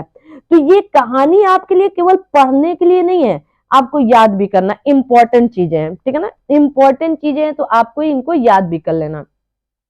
ज्ञान प्राप्ति करने के बाद गौतम को किस रूप में जाना गया? तो बुद्ध के रूप में। गौतम बुद्ध का जन्म लुम्बिनी में 563 ईसा पूर्व में हुआ था। गौतम बुद्ध ने बिहार के बोधगया में महाबोधि वृक्ष पीपल के नीचे कई वर्षों तक कठिन तपस्या कर ज्ञान की प्राप्ति की थी।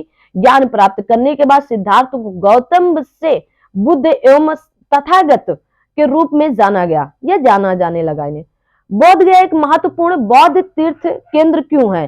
क्योंकि गौतम बुद्ध ने यहाँ ज्ञान प्राप्त किया था। तो गौतम बुद्ध बौद्ध धर्म के संस्थापक गौतम बुद्ध थे और गौतम बुद्ध का जन्म 563 ईसा पूर्व में कहा गया कपिल वस्तु के लुम्बिनी नामक स्थान पर 35 वर्ष की आयु में बैसाख पूर्णिमा की रात निरंजना या आपके फल्गु नदी के किनारे गौतम बुद्ध को पीपल वृक्ष के नीचे बोध गया में ज्ञान की प्राप्ति हुई। गौतम बुद्ध ने अपना सर्वप्रथम उपदेश सारनाथ के ऋषि पत्तनम या आपके कहा गया मृग दांव में 5 ब्राह्मणों को दिया था, जिसे बौद्ध ग्रंथ में धर्मचक्र प्रवर्तन कहा गया है। बुद्ध ने अपने उपदेश जनसाधारण की भाषा पाली में दिए। गौतम बुद्ध की मृत्यु 80 वर्ष की अवस्था में 483 ईसा पूर्व कुशीनगर में हुई, जिसे बौद्ध धर्म में महापरिनिर्वाण कहा जाता है। इंपॉर्टेंट फैक्ट है यहाँ आपको, इसीलिए डिटेल में दी जा रही है सारी चीजें। अगले प्रश्न की तरफ चलते हैं। अगला प्रश्न आपकी स्क्रीन पर है। कहा गया है कि अब बौद्धों के लिए उत्तर प्रदेश में स्थित सारनाथ क्यों महत्वपूर्ण है? क्योंकि ज्ञान प्राप्त के बाद भगवान बुद्ध ने सारनाथ में अपना पहला उपदेश दिया था, इसलिए महत्वपूर्ण है। ठीक है, आगे। मनुष्य जीवन का सर्वोत्तम ध्येय है कैवल्य, जिसका अर्थ है, बताएंगे सही आंसर क्या? दूसरों को शिक्षा देना, दूसरों का अनुसरण करना, इच्छाओं पर विजय प्राप्त करना। क्या? इच्छाओं पर विजय प्राप्त करना। कैवल का अर्थ इच्छाओं पर विजय प्राप्त करना होता है। कैवल अर्थात ब्रह्मा विद्या का वह ज्ञान जो आपके संशय रहित और स्थायी हो, या विवेक उत्पन्न होने पर औधिक दुख सुख अहंकार प्रबद्ध कर्म और संस्कार के लोप हो जाने से आत्मा के चित्त स्वरूप होकर आवागमन से मुक्त हो जाने की स्थिति को कैवल्य कहते हैं। इंपॉर्टेंट चीज है। क्या है? इंपॉर्टेंट है। जैन धर्म में 3 रत्न या त्रिरत्न दिए जाते हैं, उन्हें कहा गया निर्वाण का मार्ग कहा जाता है। वे कौन से हैं बताएंगे? इतना तो आता ही होगा आप लोगों को। आप कहेंगे सही विश्वास, सही ज्ञान और सही आचरण। तो आपको बार बार बताया जा रहा है प्राचीन काल से कि आप सत्य के मार्ग पर सही विश्वास करें, सही ज्ञान रखें, सही आचरण रखो। आप देखें अपने आप को बहुत आगे पाएंगे। आगे बढ़ते हैं। ग्राम विकास अधिकारी में पूछा गया था। जैन धर्म के संस्थापक एवं प्रथम तीर्थंकर ऋषभदेव थे। महावीर स्वामी जैन धर्म के 24वें और अंतिम तीर्थंकर हुए। महावीर स्वामी का जन्म कुंडग्राम या वैशाली में हुआ था। महावीर स्वामी ने अपने उपदेश या प्राकृत या अर्धमागधी भाषा में दिए। जैन धर्म में निर्माण की प्राप्ति के लिए त्रिरत्न का अनुशीलन आवश्यक है। जैन धर्म के त्रिरत्न सम्यक दर्शन मतलब सही विश्वास, सम्यक ज्ञान सही ज्ञान, सम्यक आचरण तो आप कहेंगे सुख दुख में संभाव आचरण। जैन धर्म में ईश्वर की मान्यता नहीं है, ये बात याद कर लीजिए, इसमें आत्मा की मान्यता है। महावीर स्वामी पुनर्जन्म एवं कर्मवाद में विश्वास करते थे। क्या करते थे? पुनर्जन्म एवं कर्मवाद में विश्वास करते थे। बहुत इंपॉर्टेंट चीजें हैं। आगे बढ़ते हैं। अब आता है मौर्य एवं मौर्योत्तर साम्राज्य। ठीक है, तो अब इनके बारे में जानने का प्रयास करते हैं। क्वेश्चन है आपका, आपके समझ 74 कहा गया है रुद्र दामन के गिरनार शिलालेख में सुदर्शन झील का उल्लेख है, जिसका निर्माण किस मौर्य शासक के शासनकाल में हुआ था? तो चंद्रगुप्त मौर्य के शासनकाल में। किसके? चंद्रगुप्त मौर्य के शासनकाल में। यही ऑप्शन सही है। आइए देख लेते हैं। इतना तो आप लोगों को पता ही होना चाहिए, नहीं पता है तो हम बता रहे हैं, आप लोग याद करें और इसे आगे तक ले चलें। तो क्या बोलोगे? आप कहेंगे रुद्र दामन के जूनागढ़ या गिरनार शिलालेख के अनुसार सुदर्शन झील का निर्माण मौर्य वंश के संस्थापक चंद्रगुप्त मौर्य के शासनकाल में हो। इस झील को चंद्रगुप्त मौर्य के आदेश पर सौराष्ट्र प्रांत के राज्यपाल पुष्यगुप्त वैश्य ने करवाया था। ठीक है ना, ये बात भी याद करना है कि सौराष्ट्र प्रांत के उतने समय राज्यपाल कौन थे? तो आप कहेंगे पुष्यगुप्त वैश्य ने करवाया था। ठीक है, कहा गया रुद्र दामन के गिरनार शिलालेख में वर्णित सुदर्शन झील के निर्माण का श्रेय किस मौर्य अधिकारी को दिया जाता है? किसको दिया जाता है? आपसे देखो पूछा गया तो आप कहेंगे पुष्यगुप्त को दिया जाता है। किसको? पुष्यगुप्त को। ठीक है ना, ये यहाँ पर आपको बताया गया पुष्यगुप्त। ओके, आगे बढ़ते हैं। मौर्य वंश का संस्थापक किसे माना जाता है? मौर्य वंश का संस्थापक देखो 2025 में पेट में पूछा गया था, तो मौर्य वंश का संस्थापक आप कहेंगे चंद्रगुप्त मौर्य को माना जाता है। किसको? चंद्रगुप्त मौर्य को। मौर्य वंश का संस्थापक चंद्रगुप्त मौर्य है। उन्होंने अपने सलाहकार आचार्य चाणक्य कौटिल्य विष्णुगुप्त की सहायता से अंतिम नंद शासक घनानंद को पराजित कर मगध साम्राज्य पर मौर्य वंश की नींव रखे थे। ठीक है ना, मौर्य वंश की नींव रखे थे। आगे बढ़ते हैं। आगे निम्नलिखित में से किसे भारत की सबसे पुरानी मानव निर्मित झील माना जाता है, जिसका इतिहास 300 ईसा पूर्व पुराना है? बताओ कौन सा हो सकता है? आपको पूरा क्वेश्चन दिख रहा है, अब बताएंगे सही आंसर से क्या होगा। आप कहेंगे आपके गुजरात में सुदर्शन झील, गुजरात में सुदर्शन झील। गुजरात स्थित गिरनार पर्वत के पास स्थित सुदर्शन झील भारत की सबसे पुरानी मानव निर्मित झील मानी जाती है। इसका निर्माण चंद्रगुप्त मौर्य के राज्यपाल आपके पुष्यगुप्त ने करवाया था। बाद में अशोक, रुद्रदामन और स्कंदगुप्त ने इसका जीर्णोद्धार भी कराया था। क्या कराया? जीर्णोद्धार करवाया था। तो इनका नाम भी याद रखना। अगर आपसे केवल इतना पूछ लिया जाए कि इनमें किन किन का नाम शामिल है, तो उसमें अशोक, रुद्रदामन, स्कंदगुप्त और आपके पुष्यगुप्त तो शामिल ही थे। जैसा कि अशोक के शिलालेखों में उल्लेख किया गया है कि मौर्य साम्राज्य में राजधानी पाटलिपुत्र और अन्य 4 प्रांतीय केंद्रों सहित 5 प्रमुख राजनीतिक केंद्र थे। निम्नलिखित में से कौन सा प्रांतीय केंद्र नहीं था? तो आइए ऑप्शन की तरफ बढ़ते हैं और बताते हैं हम उनमें से कौन नहीं थे। चलिएगा, सभी लोग सेशन को लाइक शेयर सब्सक्राइब मार दीजिएगा अगर आप लोगों ने अभी तक नहीं किया है ना। चैनल को ज्यादा से ज्यादा आप लोग ज्वाइन करते चलें, ज्वाइन कराते चलें। जो पढ़ने वाले बच्चे हैं उन तक इन क्लासों को शेयर करते चलें। इंद्रप्रस्थ नहीं था, आपका तक्षशिला, स्वर्णगिरी और उज्जैनी था। तो कौन थे 5 प्रांत? ये आपके हैं। कहा गया उत्तर पथ जिसकी राजधानी तक्षशिला, दक्षिणा पथ जिसकी राजधानी आपके कहा गया सुवर्णगिरी, अवंती राष्ट्र उज्जैनी और आपके प्राची या पूर्वी प्रदेश पाटलिपुत्र और कलिंग तोशली। इंद्रप्रस्थ मौर्यों का राजनीतिक केंद्र नहीं था। ठीक है ना, राजनीतिक केंद्र नहीं था। ठीक है, आगे बढ़ते हैं। निम्न में से किस संप्रदाय में बिंदुसार की रुचि थी? Question number 79। बौद्ध धर्म में, लोकायत में, आजीवक में? किसमें थी? आजीवक में। ठीक है, आजीवक में। मौर्य सम्राट बिंदुसार चंद्रगुप्त मौर्य का पुत्र था। ये आजीवक संप्रदाय के अनुयायी थे। आजीवक संप्रदाय के प्रवर्तक आपके मक्खली गोसल थे। इनके मत को नियतिवाद या भाग्यवादी कहा जाता है, जिसके अनुसार संसार की प्रत्येक वस्तु भाग्य द्वारा पूर्व नियंत्रित एवं संचालित होती है। कहा गया आपके पुरुषार्थ, मानवीय प्रयास का कोई महत्व नहीं होता है। इनके अकॉर्डिंग ये बात कही गई है। ठीक है, आगे बढ़ते हैं। निम्नलिखित में से कौन सा वह व्यक्ति है जिसका नाम कहा गया आपका देवा नाम पी या आपके पी दस्सी भी था? अब बताओगे कौन से हैं? तो क्या बोलोगे? आप कहेंगे मौर्य सम्राट अशोक का नाम। पेट 2022 में, यूडीए एलडीए 2015 में, मतलब आरओ में भी पूछा गया था। मौर्य सम्राट अशोक को देवा नाम पी या पी दशी भी कहा जाता है। यह बौद्ध धर्म के सबसे प्रतापी राजा थे। प्रियदर्शी एवं आपके बुद्ध साके इनके अन्य नाम भी थे। इनका राज्याभिषेक 269 ईसा पूर्व में हुआ था। तो याद करके रखना है किसको? अशोक को। अशोक को। Question number 781। राजा कनिष्क के शासन काल के दौरान दरबारी चिकित्सक का नाम बताएं। चरक था। क्या था? चरक था। चरक कुषाण राजा कनिष्क के दरबारी चिकित्सक थे। वे आयुर्वेद के प्रख्यात विद्वान तथा कनिष्क के राजवैद्य थे। चरक कृत चरक संहिता औषधि शास्त्र के ऊपर प्राचीनतम रचना है। उल्लेखनीय कि कनिष्क की राजभाषा में राजसभा में नागार्जुन, वसुमित्र आदि विद्वान निवास करते थे। किसके? कनिष्क की राजसभा में। ठीक है, राजसभा में नागार्जुन और वसुमित्र।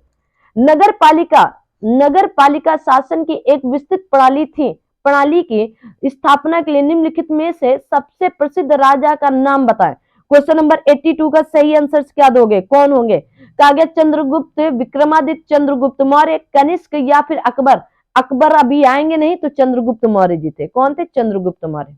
आइएगा अगले क्वेश्चन की तरफ चलते हैं।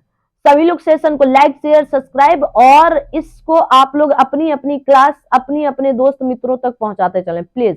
मौर्य काल में नगर पालिका प्रशासन की विस्तृत प्रणाली की स्थापना का श्रेय चंद्रगुप्त मौर्य को दिया जाता है।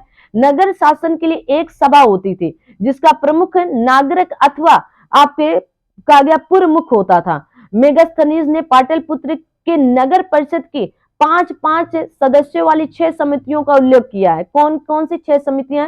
तो महत्वपूर्ण समितियां, पहली समिति औद्योगिक कलाओं तथा कारीगरों का निरीक्षण करती थी। द्वितीय समिति विदेशी यात्रियों का भोजन, निवास और चिकित्सा का प्रबंध करती थी। तृतीय समिति जनगणना का हिसाब रखती थी। अब बताएंगे कि आपकी नियमित जनगणना किसके काल में और कब से शुरू हुई थी। होमवर्क है, कमेंट करना। चतुर्थ समिति नगर के व्यापार वाणिज्य की देखरेख करती थी। और पांचवी समिति उद्योग समिति थी, जो वस्तुओं में मिलावट को रोकती थी। और छठी समिति या कर समिति थी, जिसका काम क्रय विक्रय की वस्तुओं पर कर वसूलना था। तो ये 6 समितियां थी। कनिष्क के शासन के दौरान निम्नलिखित में से कौन सी बौद्ध संगीत आयोजित की गई थी कनिष्क के? तो आप कहेंगे चौथी बौद्ध संगीत हुई थी। कौन सी हुई थी? चौथी। कनिष्क के शासनकाल के दौरान कश्मीर के कुंदनवन नामक स्थान पर बौद्ध धर्म की चतुर्थ संगीत का आयोजन किया गया था। इसकी अध्यक्षता प्रसिद्ध बौद्ध विद्वान वसुमित्र ने की थी तथा अश्वघोष इसके उपाध्यक्ष बनाए गए थे। मैंने पीछे इसका आंसर पूछा था, आपको यहां मिल गया है। इस संगीत में बौद्ध त्रिपिटकों के प्रमाणिक पाठ तैयार हुए तथा आपके कहा गया विभाषा शास्त्र आदि बौद्ध धर्म का संकलन किया गया। विभाषा शास्त्र याद कर लो। उल्लेखनीय कनिष्क के समय में बौद्ध धर्म स्पष्टतः 2 संप्रदायों हीनयान और महायान में विभक्त हो गया था। ये भी पूछा जाता है कि बौद्ध धर्म स्पष्टतः 2 संप्रदायों में किसके शासनकाल में या किस बौद्ध संगीत में अलग हुए थे या विभक्त हुए थे? तो चौथी बौद्ध संगीत में या कनिष्क के शासनकाल में हीनयान महायान में अलग हुए थे। मौर्यकालीन भारत के विवरण वाली इंडिका के लेखक कौन है? इंडिका के लेखक कौन है? तो मेगास्थनीज है। कौन है? मेगास्थनीज है। पेट 2021 में पूछे। मौर्यकालीन भारत के विवरण वाली इंडिका के लेखक मेगास्थनीज है। इस पुस्तक में चंद्रगुप्त मौर्य के समय के प्रशासन के बारे में उल्लेख किया गया। ये विदेशी यात्री भारत में यात्रा समय और इनकी रचनाएं क्या है? मेगास्थनीज चंद्रगुप्त मौर्य के शासनकाल में इंडिका इनकी रचना है। फाहियान चंद्रगुप्त विक्रमादित्य के शासन की कहा गया आपके फू क्यू की इनकी रचना है। वेनसांग आपके हर्षवर्धन के शासनकाल में सीयू की इनकी रचना है। क्या है? सीयू की। उनकी फू क्यू की रचना है आपके फाहियान की और वेनसांग की आपके सीयू की रचना है। चरक संहिता संबंधित है तो चिकित्सा से। तो चरक एक प्रसिद्ध आयुर्वेद के विद्वान थे जो कनिष्क या कुषाण वंश के राज दरबार में रहते थे। इनकी प्रसिद्ध रचना चरक संहिता। इसमें रोग नाशक और रोग निरोधक औषधियों का उल्लेख है। यह संस्कृत भाषा में लिखित है। किसमें? संस्कृत में। हो सकता है ये प्रश्न पूछ लिया जाए कि ये कौन सी भाषा में लिखी गई है। आगे देखो, अगला प्रश्न आता है। अगला प्रश्न आपकी स्क्रीन। मौर्य अर्थव्यवस्था मुख्य रूप से किस पर निर्भर थी? तो कृषि व्यवस्था पर। कृषि अर्थव्यवस्था। इस काल में न केवल कृषि उत्पादन में वृद्धि हुई बल्कि उद्योग पर, पशुपालन पर, व्यवसाय पर, खनिज उत्खनन पर, व्यापार अति प्रगति हुई। आर्थिक अर्थव्यवस्था का आधार कृषि था। धीरे धीरे व्यापार का महत्व बढ़ने लगा। अर्थव्यवस्था में नई भूमि पर कृषि को प्रोत्साहन देने की बात की गई थी। अशोक के प्रधान शिलालेख में सबसे बड़ा शिलालेख है कौन सा है? सबसे बड़ा शिलालेख तो 13वां शिलालेख सबसे बड़ा शिलालेख है। क्या है? 13वां शिलालेख सबसे बड़ा शिलालेख है, याद कर लीजिए। अशोक के प्रधान शिलालेखों में 13वां शिलालेख सबसे बड़ा, जिसमें अशोक के शासन के 8वें वर्ष होने वाले कलिंग युद्ध का वर्णन मिलता है। यह भी पूछा जा सकता है कि कलिंग युद्ध कब हुआ था? कलिंग युद्ध का वर्णन किस शिलालेख में है? तो 13वें शिलालेख में है। कलिंग युद्ध कब हुआ था? 261 ईसा पूर्व के आसपास हुआ था। कब? 261 ईसा पूर्व के आसपास हुआ था। ठीक है, याद रखोगे क्या? आइए याद करिएगा। अशोक के आक्रमण के दौरान कलिंग पूर्वी प्रांत की राजधानी कौन सी थी? तो तोसली थी। कौन सी थी? तोसली थी। अशोक के आक्रमण के दौरान कलिंग पूर्वी प्रांत की राजधानी तोसली थी। अशोक ने अपने राज्याभिषेक के 8 वर्ष बाद अर्थात 9वें वर्ष 261 ईसा पूर्व में कलिंग की विजय की। इसका उल्लेख उसके 13वें शिलालेख में मिलता है। इसी युद्ध के बाद अशोक ने धम्म विजय की नीति अपनाई थी। कौन सी? धम्म विजय। यह भी पूछा जाता है धम्म विजय की नीति कब अपनाई? तो कलिंग युद्ध के बाद। किस उल्लेख में? तो 13वें शिलालेख में यह बात बताई गई। निम्नलिखित किनके बीच तक्षशिला शहर स्थित है? सिंधु और झेलम नदियों के बीच में। तक्षशिला शहर सिंधु तथा झेलम नदी के बीच स्थित है। तक्षशिला पाकिस्तान के रावलपिंडी जिले में स्थित है। तक्षशिला प्राचीन काल में गांधार राज्य की राजधानी थी। रामायण के अनुसार भरत ने अपने पुत्र तक्ष के नाम पर इसका नाम तक्षशिला रखा। तक्षशिला प्राचीन काल से शिक्षा के लिए आपके विश्वविख्यात रहा था। यहीं पर तक्षशिला विश्वविद्यालय स्थित है। अगर पूछ लिया जाए कि तक्षशिला विश्वविद्यालय का किसने तोड़वा दिया था या किसने उसको गिरवा दिया था, बताए जल्दी से। तक्षशिला विश्वविद्यालय, तो क्या बोलोगे? हूण के आक्रमणों के द्वारा नष्ट किया गया था। ठीक है ना, आ जाओ भाई आगे बढ़ते हैं। सम्राट अशोक का कौन सा शिलालेख कलिंग पर उसके विजय का उल्लेख करता है? तो आप क्या कहेंगे? 13वां शिलालेख। 13वां कहा गया सम्राट अशोक द्वारा बनाए गए कुल 14 शिलालेख प्राप्त हुए, जिसमें से 13वां शिलालेख सबसे बड़ा माना जाता है। 13वें शिलालेख में सम्राट अशोक द्वारा कलिंग पर उसके विजय का उल्लेख करता है। अशोक के काव्य सिंह चतुर्मुख स्तंभ शीर्ष में एक स्तंभ पर था, कहां पर? अब बताओगे सही आंसर क्या होगा? तो आप कहेंगे सारनाथ में था। कहां पर था? सारनाथ में था। आगे बढ़ते हैं, आगे आते हैं और अगले क्वेश्चन की चर्चा करते हैं। और सभी लोग प्लीज सेशन को लाइक शेयर सब्सक्राइब करेंगे प्लीज, आपके लिए जमकर मेहनत की जाएगी, कोई मेहनत में कटौती नहीं होगी। अशोक का सिंह चतुर्मुख स्तंभ शीर्ष सारनाथ से लिया गया। इस स्तंभ में 4 सिंह पीठ से पीठ सटाए बैठे हैं। इसे ही भारत सरकार ने राष्ट्रीय चिन्ह के रूप में स्वीकार किया है। ठीक है, अगर मैं आपसे होमवर्क में पूछूं कि भारत का राष्ट्रीय चिन्ह कब स्वीकार किया गया था, ये होमवर्क है, कमेंट करना कब स्वीकार किया गया था। चंद्रगुप्त मौर्य ने इस प्रसिद्ध राजनीतिक सलाहकार को निम्नलिखित सभी नामों से जाना जाता है, इसके अलावा किस नाम से?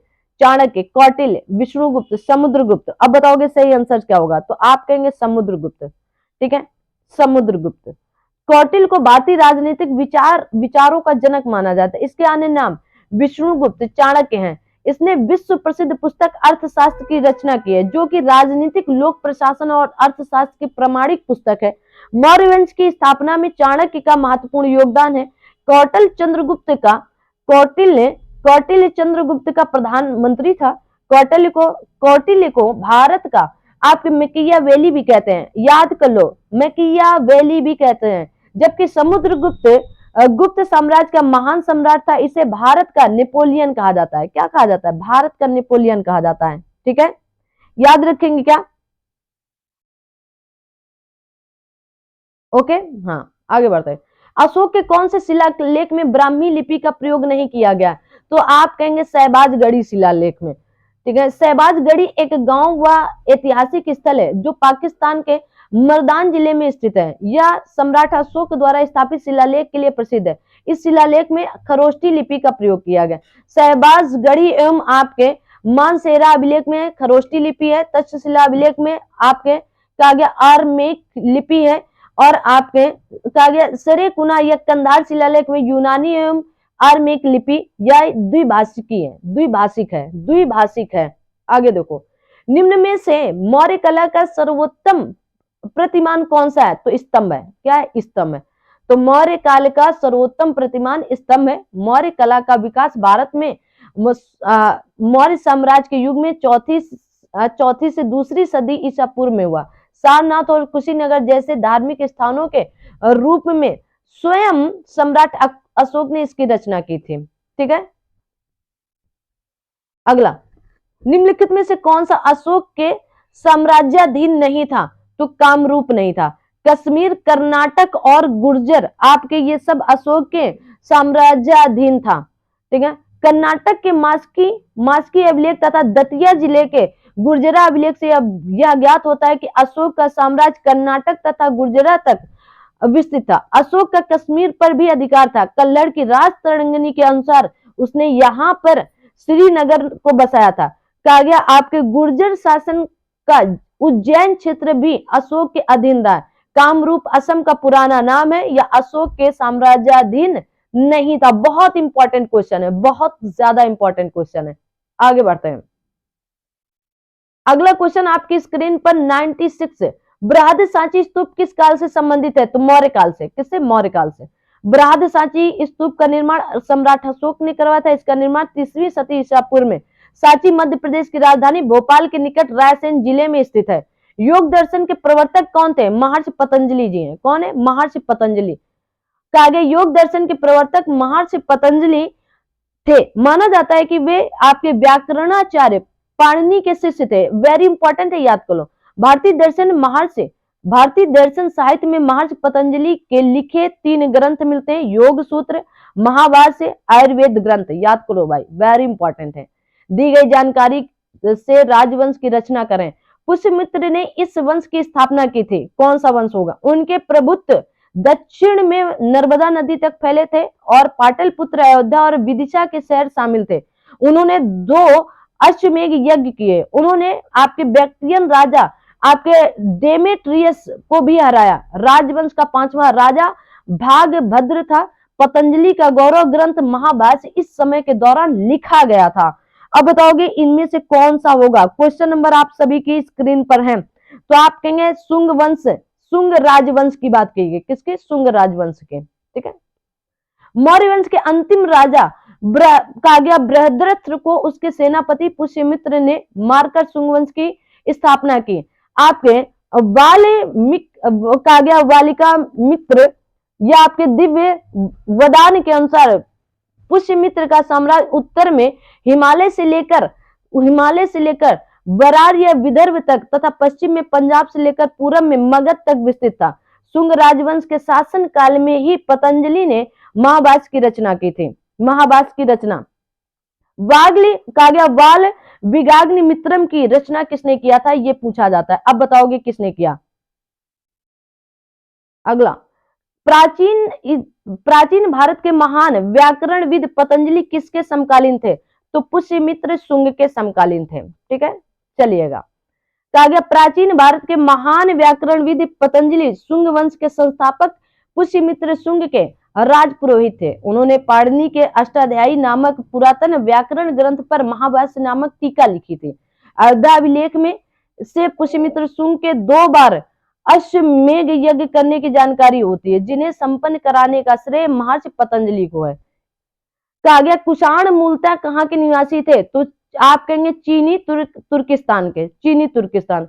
तो कुषाण मूलतः चीनी तुर्किस्तान के निवासी थे।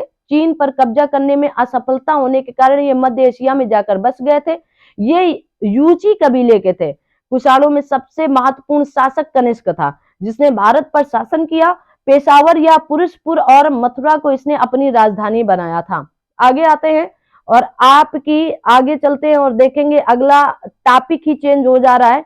तो अब इस टॉपिक पर बातचीत करते हैं और ये टॉपिक आपका कौन सा होने वाला है? तो आप देख सकते हैं ये टॉपिक है गुप्त और गुप्तोत्तर। तो आइए गुप्त और गुप्तोत्तर की बातचीत करते हैं। चलिए, तो आप सभी लोग जैसे देख रहे हैं गुप्त और गुप्तोत्तर साम्राज्य। अब इससे संबंधित जितने भी क्वेश्चन बने यूपी ट्रिपल एस सी के द्वारा कंडक्ट कराए गए अभी तक जितने भी एग्जाम हुए उनके द्वारा पूछे गए जो भी प्रश्न है यहाँ पर रखे गए। कहा गया सातवंश के बारे में निम्नलिखित कथनों पर विचार करें। किसके बारे में? सातवाहन वंश के बारे में। कहा गया सिमुक इस वंश का संस्थापक था। सही बात है। कहा गया उनकी राजधानी प्रतिष्ठान थी कि नहीं ये बताना है आपको। इस वंश के 7वें राजा हाल ने संस्कृत भाषा में कहा गया गाथा सप्तशती लिखी थी। इस वंश के 7वें राजा हाल ने, तो ये बात पूरी तरह से गलत हो गई। तो पहला और दूसरी बात तो सही है, तीसरी बात नहीं। सातवाहन वंश के संस्थापक राजा जो थे वो सिमुक थे।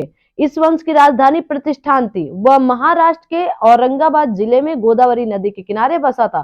प्रतिष्ठान को पैठन के नाम से भी जाना जाता है। इस वंश के 17वें राजा हाल या आपके शालिवाहन ने प्राकृत भाषा में गाथा सप्तशती लिखा है। कहा गया आपके गौतमी पुत्र सातकर्णी सातवाहन वंश के प्रतापी राजा थे। तो तीसरी बात यहाँ पर गलत हो गई। तीसरी बात क्या थी यहाँ पर? ये है कि इस वंश के 7वें राजा हाल ने संस्कृत भाषा में गाथा सप्तशती लिखी। ये 17वें राजा हाल या आपके इन्हीं को शालिवाहन ने प्राकृत भाषा में, किस भाषा में? प्राकृत भाषा में लिखा गया था। ठीक है, आगे बढ़ते हैं। क्वेश्चन नंबर 102, निम्नलिखित में से भारत में स्थित किस प्राचीन विश्वविद्यालय को यूनेस्को विश्व विरासत स्थल में शामिल किया गया? नालंदा महाविहार, नालंदा विश्वविद्यालय को। इसकी स्थापना आपकी किसने किया था? तो आप देखेंगे गुप्त शासक कुमार गुप्त ने किया था। किसने किया था? गुप्त शासक कुमार गुप्त ने। कहा गया है कि गुप्त शासक कुमार गुप्त प्रथम ने 415 से लेकर 455 के मध्य करवाया था। यह विश्वविद्यालय भारत के बिहार राज्य में नालंदा जिला के राजगिरी में स्थित है। 15 जुलाई सबसे इंपॉर्टेंट 2016 को नालंदा विश्वविद्यालय को विश्व विरासत स्थल में शामिल किया गया। नालंदा महाविहार का पुरातात्विक स्थल भारत के उत्तर पूर्वी राज्य बिहार में स्थित है। कहां पर है? बिहार में स्थित है। आगे बढ़ते हैं। राष्ट्रकूट वंश के संस्थापक कौन थे? तो दंती दुर्ग, या इन्हें दंती वर्मन भी कहा जाता है। राष्ट्रकूट वंश का संस्थापक दंती दुर्ग था। उनकी राजधानी मानेखेत सोलापुर महाराष्ट्र थी। कहा गया आपके एलोरा की प्रसिद्ध कैलाश मंदिर का निर्माण राष्ट्रकूट शासक कृष्ण प्रथम ने करवाया था। इनका नाम याद कर रखना है। ज्ञात हो कि कन्नौज के त्रिपक्षी संघर्ष में राष्ट्रकूट आपके गुर्जर प्रतिहार वंश और बंगाल के पाल शासक शामिल थे। इनके अलावा कोई नहीं शामिल था। अगर पूछ लिया जाए तो गलती से भी गलत नहीं होने चाहिए ये क्वेश्चन।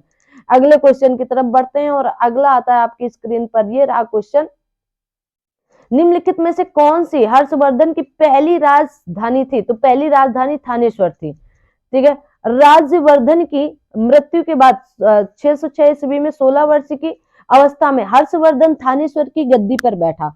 हर्षवर्धन ने शशांक को पराजित करके कन्नौज पर अधिकार कर लिया और उसे अपनी राजधानी बनाया। हर्ष को शिलादित्य के नाम से भी जाना जाता। इंपॉर्टेंट है। किस नाम से? शिलादित्य के नाम से। चंद्रगुप्त की प्रशस्ति संस्कृत में एक कविता के रूप में किस कवि द्वारा रचित थी, जिसे इलाहाबाद में अशोक स्तंभ पर अंकित किया गया था? क्वेश्चन नंबर 105 का सही आंसर क्या दोगे? आप कहेंगे हरिशेन। किसके द्वारा? हरिशेन के द्वारा। तो चंद्रगुप्त की प्रशस्ति संस्कृत के एक कविता के रूप में कवि हरिशेन द्वारा रचित है। इसे इलाहाबाद में अशोक स्तंभ पर अंकित किया गया। समुद्रगुप्त के विजयों का प्रमुख स्रोत प्रयाग स्तंभ लेख है, जो चंपू शैली में लिखा गया है।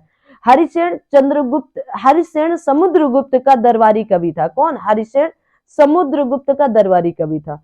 निम्नलिखित में से किस शासक के दरबारी कवि हरिशेन थे? तो समुद्रगुप्त के। किसके? समुद्रगुप्त के।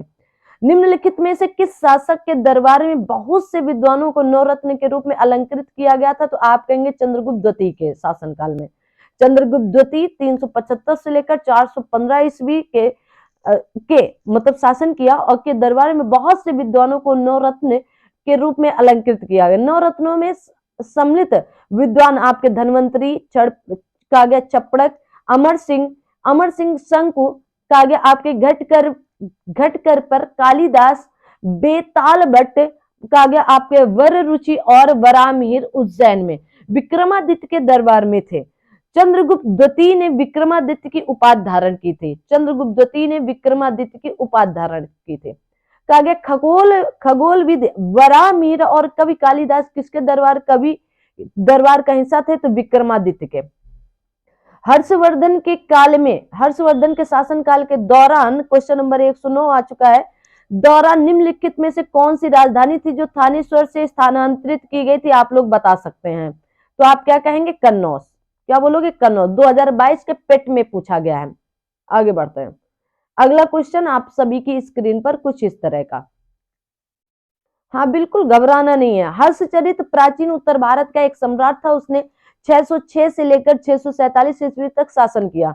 यह पुष्य भूत वंश का था। अगर पूछ लिया जाए हर्षवर्धन किस वंश का था, तो पुष्य भूति वंश का शासक था। उन्होंने अपने शासनकाल में अपनी राजधानी थानेश्वर से कन्नौज स्थानांतरित की थी। ये बात पूछी जाती है। क्वेश्चन नंबर 110, भारतीय इतिहास में धनवंतरी कौन थे? तो चंद्रगुप्त विक्रमादित्य की सभा को सुशोभित करने वाले प्रसिद्ध चिकित्सक हुआ करते थे। धनवंतरी चंद्रगुप्त विक्रमादित्य के दरबार में रहते थे। ये शैल क्रिया के प्रवर्तक और प्रसिद्ध आपके आयुर्वेदाचार्य भी थे। विक्रम संवत प्रारंभ हुआ कब माना जाता है? तो 57 ईसा पूर्व में, 57 ईसा पूर्व में। तो विक्रम संवत अत्यंत प्राचीन संवत है।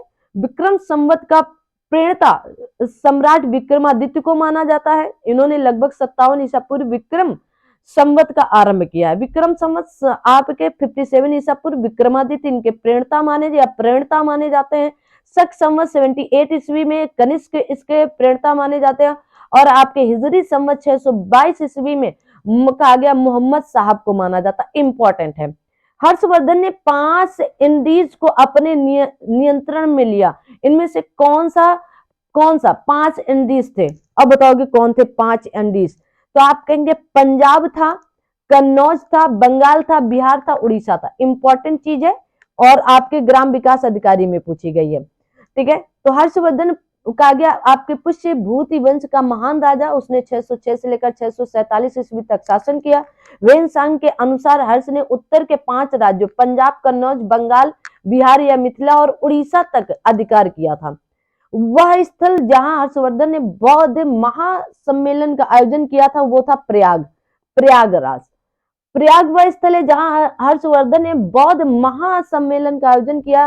कहा जाता है कि वह हर 5वें वर्ष प्रयागराज में महाभोज परिषद का आयोजन करता था तथा भारी दान करते थे। ठीक है, भारी दान कौन? हर्षवर्धन जी। कन्नौज से पूर्व हर्षवर्धन कहाँ का शासक था? तो आप क्या बोलोगे? थानेश्वर का शासक था। कहाँ का? थानेश्वर का। इंपॉर्टेंट चीज है। और थानेश्वर से कहाँ की अपनी राजधानी बनाई थी? तो कन्नौज को। 606 से लेकर के हर्षवर्धन अंतिम हिंदू सम्राट था जिसने कश्मीर को छोड़कर समस्त उत्तर भारत पर राज्य किया। हर्षवर्धन 606 ईस्वी से लेकर 647 ईस्वी तक शासन किया और थानेश्वर के सिंहासन पर बैठा। बाद में कन्नौज को अपनी राजधानी बनाया। गुप्त काल की प्रसिद्ध महिला शासक कौन थी? तो आप कहेंगे प्रभावती गुप्ता थी। गुप्त काल की प्रसिद्ध महिला शासिका प्रभावती गुप्ता थी। कौन थी? प्रभावती गुप्ता थी।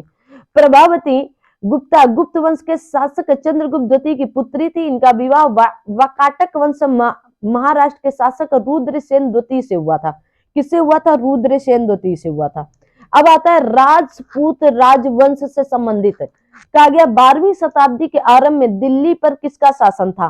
तो आप कहेंगे तोमर वंश का। किसका? तोमर वंश का। 12वीं सदी के आरंभ में दिल्ली पर तोमर वंश का शासन। आपके अनंगपाल दिल्ली के तोमर वंश के शासक थे। कौन? अनंगपाल दिल्ली के। जयचंद्र के विश्वासघात के कारण पृथ्वीराज चौहान की पराजय हुई। कालांतर में जयचंद्र कहां और कब मारा गया? तो चंदावर का युद्ध 1194 में मारा गया था। तो 1194 ईस्वी में मोहम्मद गोरी कन्नौज के शासक जयचंद्र पर आक्रमण करने के लिए भारत आया था। कन्नौज और इटावा के बीच चंदावर नामक स्थान पर गौरी और जयचंद्र के बीच युद्ध हुआ। जयचंद्र युद्ध में पराजित हुआ और मारा गया। कन्नौज के राठौर वंश का शासक चंद्रगुप्त जयचंद्र ने तराइन के द्वितीय युद्ध में पृथ्वीराज चौहान का साथ नहीं दिया क्योंकि उन्होंने उसकी पुत्री का अपहरण किया था, इसलिए उसने साथ नहीं दिया था। ठीक है, निम्न में से कौन से वंश ने भारत के दक्षिण भाग पर शासन नहीं किया था? तो आप कहेंगे राजपूत वंश। किसने? चेर, पांड्य, चोल ने किया, लेकिन राजपूत वंश ने नहीं किया। राजपूत वंश ने भारत के दक्षिण भाग पर शासन नहीं किया। 7वीं से 12वीं शताब्दी तक का काल राजपूत काल कहलाता है। इस काल के महत्वपूर्ण राजपूत वंशों में राष्ट्रकूट वंश, चालुक्य वंश, चौहान वंश, चंदेल वंश, परमार वंश और गढ़वाल वंश आदि आते हैं। राजपूत वंश ने भारत के उत्तर भाग पर शासन किया, जैसे राजस्थान, दिल्ली, पंजाब, मध्य प्रदेश इत्यादि राज्यों में, और ये ऊपर मतलब दक्षिण की तरफ नहीं गए। आगे आते हैं। तो यूपी SSSC के द्वारा कंडक्ट कराए गए अलग अलग एग्जामों में पूछे गए जितने भी प्रश्न बन रहे हैं प्राचीन इतिहास से संबंधित, वो आपको यहाँ पर परोसे जा रहे हैं, तो घबराना नहीं है, बस पढ़ते चलना है। अब आता है पाल वंश। पाल साम्राज्य भारत के किस हिस्से से संबंधित है? तो पूर्वी हिस्से से। पाल साम्राज्य का विस्तार भारत के पूर्वी हिस्से मुख्यतः बंगाल, बिहार में था। पाल साम्राज्य मध्यकालीन भारत का एक महत्वपूर्ण राजवंश था जो 715 से लेकर 1174 ईस्वी तक चला। इस साम्राज्य की स्थापना गोपाल ने की थी। किसने? पाल वंश की, गोपाल ने। इस वंश की राजधानी मुंगेर थी। पाल वंश का सबसे महान शासक धर्मपाल था जिसने विक्रमशिला विश्वविद्यालय की स्थापना किया था। किसने? धर्मपाल ने। ठीक है, पाल वंश का पहला शासक कौन था? तो आप कहेंगे गोपाल था। अभी बताया गया कौन थे? गोपाल थे। दक्षिण भारतीय राजवंश चोल, चालुक्य, पल्लव, संगम के बारे में आइए देखते हैं।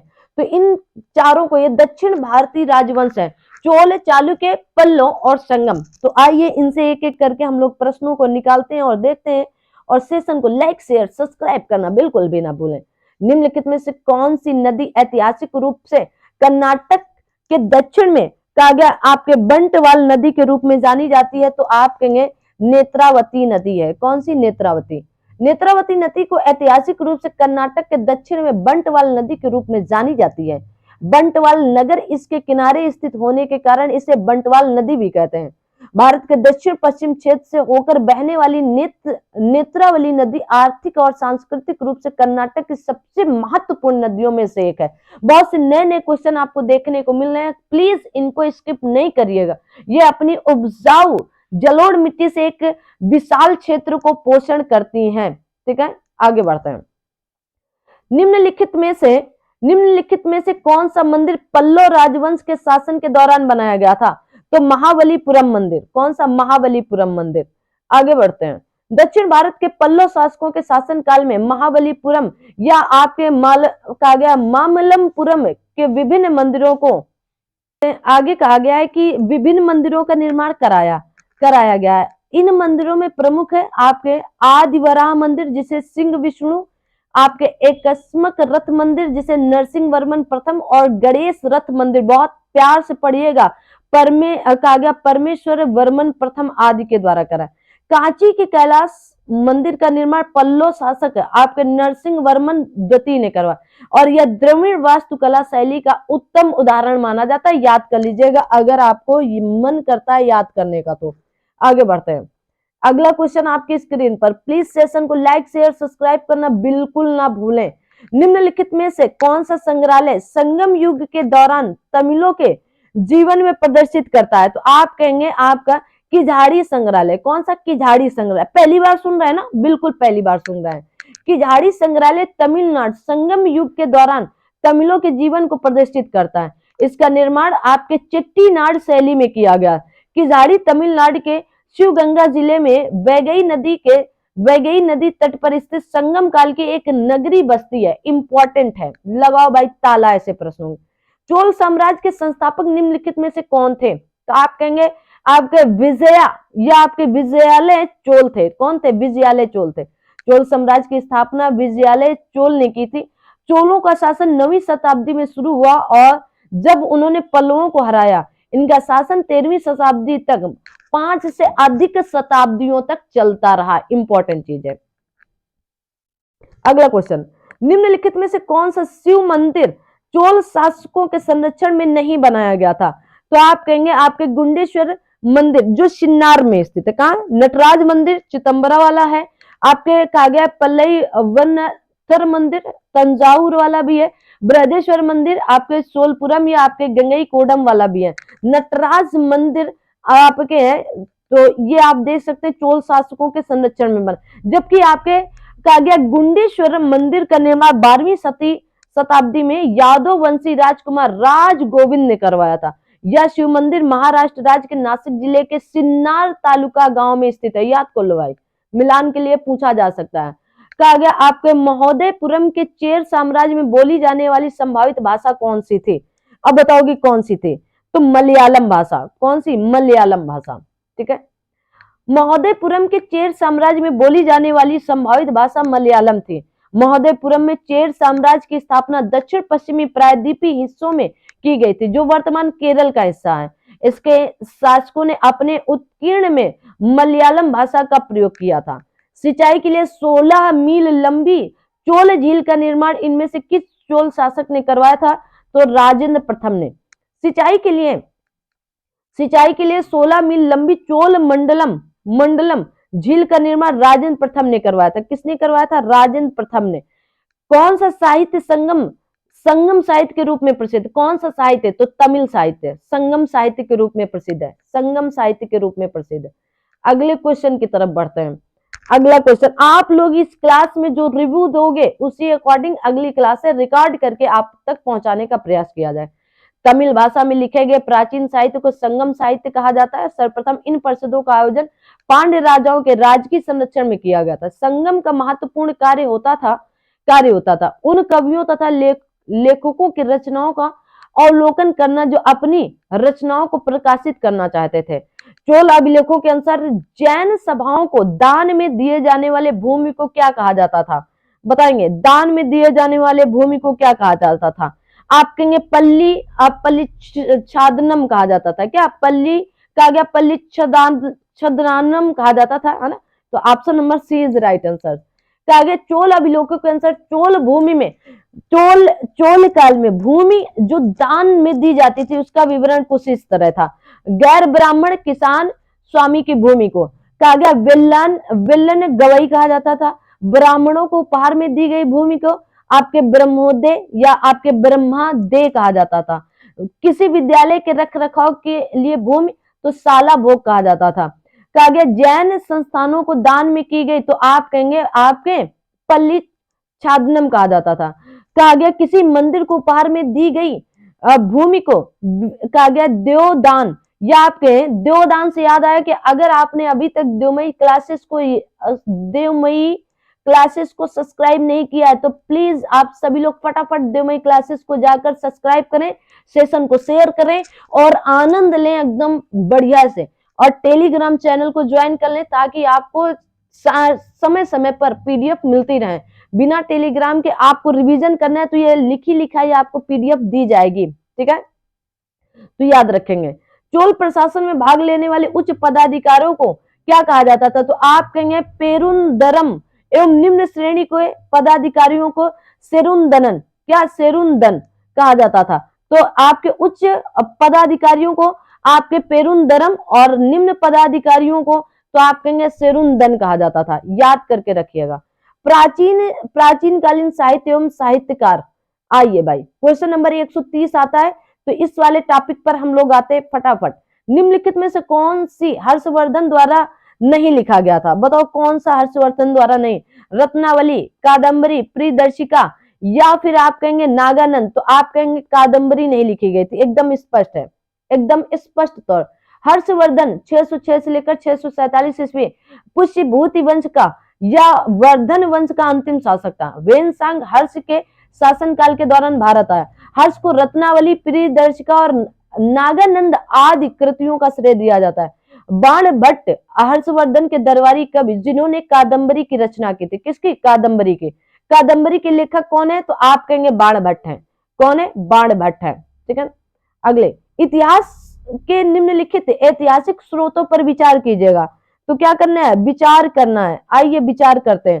कहा गया इलाहाबादी स्तंभ लेख कालिदास की रचना है। विशाख दत्त की मुद्रा राक्षस। ओके, आगे देखते हैं आगे क्या कहा गया है। राजशेखर की काव्य मीमांसा। अब कहा गया है कि उपयुक्त में से कौन हमें गुप्त इतिहास का अध्ययन करने में मदद करती है? तो कौन मदद करती है? तो सभी मदद करेंगे। क्या बोलोगे? उपयुक्त सभी मदद कर रहे हैं। तो गुप्त काल को भारत का स्वर्णिम युग कहा जाता है। गुप्त काल के प्रमुख ऐतिहासिक स्रोत निम्न है। इलाहाबाद स्तंभ शिलालेख समुद्रगुप्त के बारे में जानकारी देता है। यह शिलालेख हरिशेन ने लिखा था। मुद्रा राक्षस विशाख दत्त द्वारा रचित एक प्रसिद्ध संस्कृत नाटक है। यह नाटक मुख्यतः चंद्रगुप्त मौर्य और चाणक्य के बीच राजनीतिक चातुर्य और शक्ति संघर्ष को दर्शाता है। हालांकि यह नाटक सीधे गुप्त काल से संबंधित नहीं, फिर भी इसमें कुछ ऐसे अंश जो गुप्त काल के बारे में बताते हैं, इसलिए यह भी माना गया। गुप्त काल में कालिदास संस्कृत भाषा के एक महान कवि और नाटककार थे। उन्होंने सबसे प्रसिद्ध रचना अभिज्ञान शकुंतलम को माना जाता है। कौन सा? अभिज्ञान शकुंतलम को।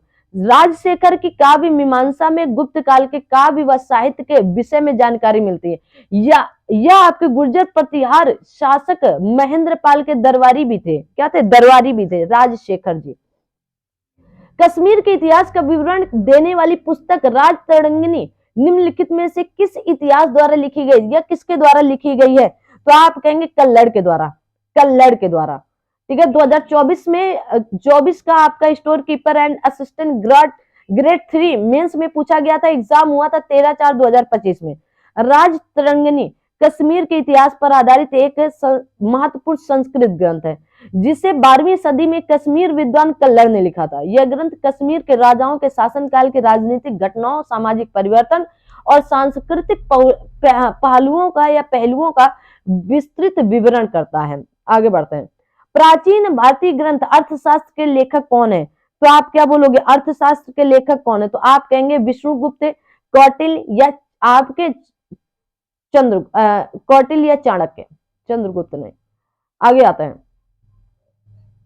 आगे देखेंगे विष्णुगुप्त, कौटिल्य या चाणक्य। अर्थशास्त्र इनका ग्रंथ है। कालिदास के मेघदूतम, रघुवंशम, पतंजलि का महाभाष्य और योग सूत्र, आपके वात्स्यायन जी का काम सूत्र। वेरी इंपॉर्टेंट है, वेरी वेरी इंपॉर्टेंट है, याद करो, है ना, याद करो। काव्य शूद्रक द्वारा लिखित आपके मृच्छकटिकम या साहित्यिक प्रकाश निम्नलिखित में से कौन सा था? कविता थी, निबंध था, टीका था या नाटक था? तो आप बोलोगे नाटक था। क्या है? नाटक है। शूद्रक द्वारा लिखित आपके मृच्छकटिकम एक संस्कृत साहित्यिक नाटक है। काव्य मृच्छकटिकम का अर्थ मिट्टी का खिलौना होता है। क्या होता है? मिट्टी का खिलौना। इस नाटक में नायक चारुदत्त तथा गणिका आपके बसंत सेना के प्रेम कथा के विभिन्न सामाजिक परिस्थितियों का वर्णन किया गया है। तमिल व्याकरण की कौन सी रचना, जिसे तमिल साहित्य की सबसे पुरानी मौजूदा रचना कहा जाता है? आप कहेंगे आपका तोल्कापियम। ठीक है, तोल्कापियम। कहा गया आपका तोल्कापियम सबसे प्राचीन विद्यमान तमिल व्याकरण ग्रंथ है और तमिल साहित्य सबसे पुरानी रचना है। कहा गया आपके तोल्कापियर द्वारा रचित इस ग्रंथ, तोल्कापियर जी के द्वारा लिखी गई थी तोल्कापियम, है ना, रचित ग्रंथ उस समय की राजनीतिक और सामाजिक आर्थिक स्थितियों की जानकारी प्रदान करता है। यह ग्रंथ 9 खंड या अध्याय तथा 3 भागों अधिकारम में विभाजित व्याकरण और काव्य पर अनूठा ग्रंथ है। ठीक है, थोड़ा सा याद करना है कि कितने खंड है और कितने भाग हैं। नीतिसार यह राजनीति के तत्व जिसमें कौटिल्य के अर्थशास्त्र का प्रारंभिक मूल पाठ शामिल है, निम्नलिखित में से किसके द्वारा लिखा गया था? किसके द्वारा लिखा गया था? तो आप कहेंगे आपके कामंदक जी के द्वारा। किसके? कामंदक जी के द्वारा। 2023 के पेट में नीतिसार या आपके कहा गया कामंदकीय नीतिसार राजनीति एवं शासन पर आधारित एक प्राचीन ग्रंथ है जिसे चाणक्य के शिष्य आपके कामंदक द्वारा लिखा गया है। उल्लेखनीय कि नीतिसार में कौटिल्य के अर्थशास्त्र का प्रारंभिक मूल पाठ शामिल किया गया था। निम्नलिखित में से किसने निरुक्त कहा गया आपके व्युत्पत्ति विज्ञान, भाषा शास्त्र और शब्दार्थ विज्ञान पर सबसे पुराना भारतीय ग्रंथ नामक पुस्तक लिखी है? तो आप किसको बताएंगे? आप कहेंगे श्री यास्काचार्य। ठीक है, यास्काचार्य कृत निरुक्त, जो कि कहा गया निघंटु का एक टीका है। किसका? निघंटु का एक टीका है, जो कि वेदों के अध्ययन के लिए सहायक ग्रंथ है। यह ग्रंथ हिंदू धर्म के 6 वेदांगों में से एक माना जाता है। विष्णु शर्मा द्वारा लिखी गई प्रसिद्ध पुस्तक पंचतंत्र, जिसमें पशु दंत कथाएं और कहानियां शामिल है, मुख्य रूप से मौखिक परंपराओं से संबंधित है, जो मूल रूप से निम्नलिखित में से किस भाषा में लिखी गई थी? बस इतना पूछा गया है। तो क्या बताओगे किस भाषा में? संस्कृत भाषा में लिखी गई थी। किसमें? संस्कृत भाषा में। तो आप कहेंगे option number C is right answer. किसमें लिखी गई थी? संस्कृत भाषा में। प्रसिद्ध संस्कृत ग्रंथ लीलावती किस विषय पर लिखा गया था? तो गणित पर। लीलावती पिक्चर भी इन पर बनी है ना, लीलावती।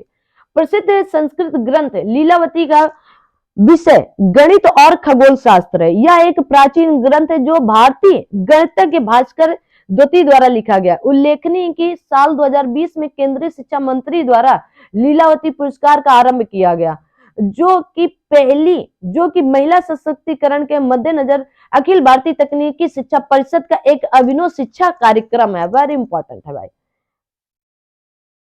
अब बताएंगे, कहा गया आपके माल विगाग्नि मित्रम पुस्तक किसने लिखी?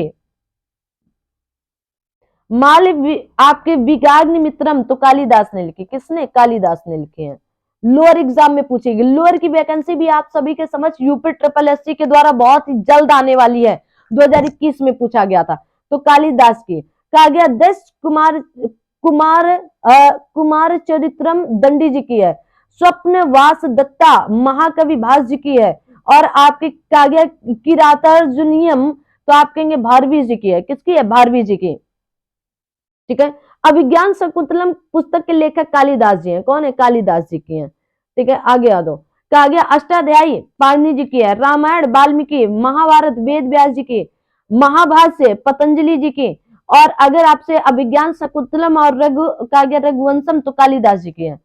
आगे देखो, आगे अगला प्रश्न आता है, विशाख दत्त द्वारा लिखित मुद्रा राक्षस कौन सी भाषा है? तो संस्कृत भाषा में। किसमें? संस्कृत भाषा में।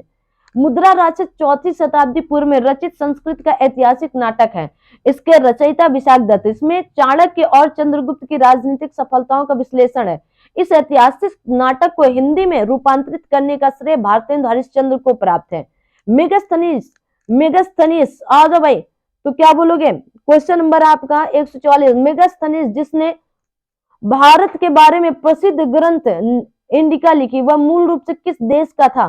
तो आप कहेंगे ग्रीस का था। कहां का था? ग्रीस का था, ग्रीस का। आगे देखो, क्रिस का नहीं, ग्रीस का। ठीक है, क्या बोलोगे? ग्रीस का। अगला प्रश्न आपकी स्क्रीन पर लाते हैं, चलिएगा। तो अगले प्रश्न के लिए तत्परता दिखाते चलें, चैनल को लाइक शेयर सब्सक्राइब करते चलें। चलो, तो कहां का था? ग्रीस का। मेगास्थनीज चंद्रगुप्त मौर्य के दरबार में सेल्यूकस का राजदूत बनकर आया था। उसने जो भारत में देखा उसका वर्णन इंडिका नामक पुस्तक में किया।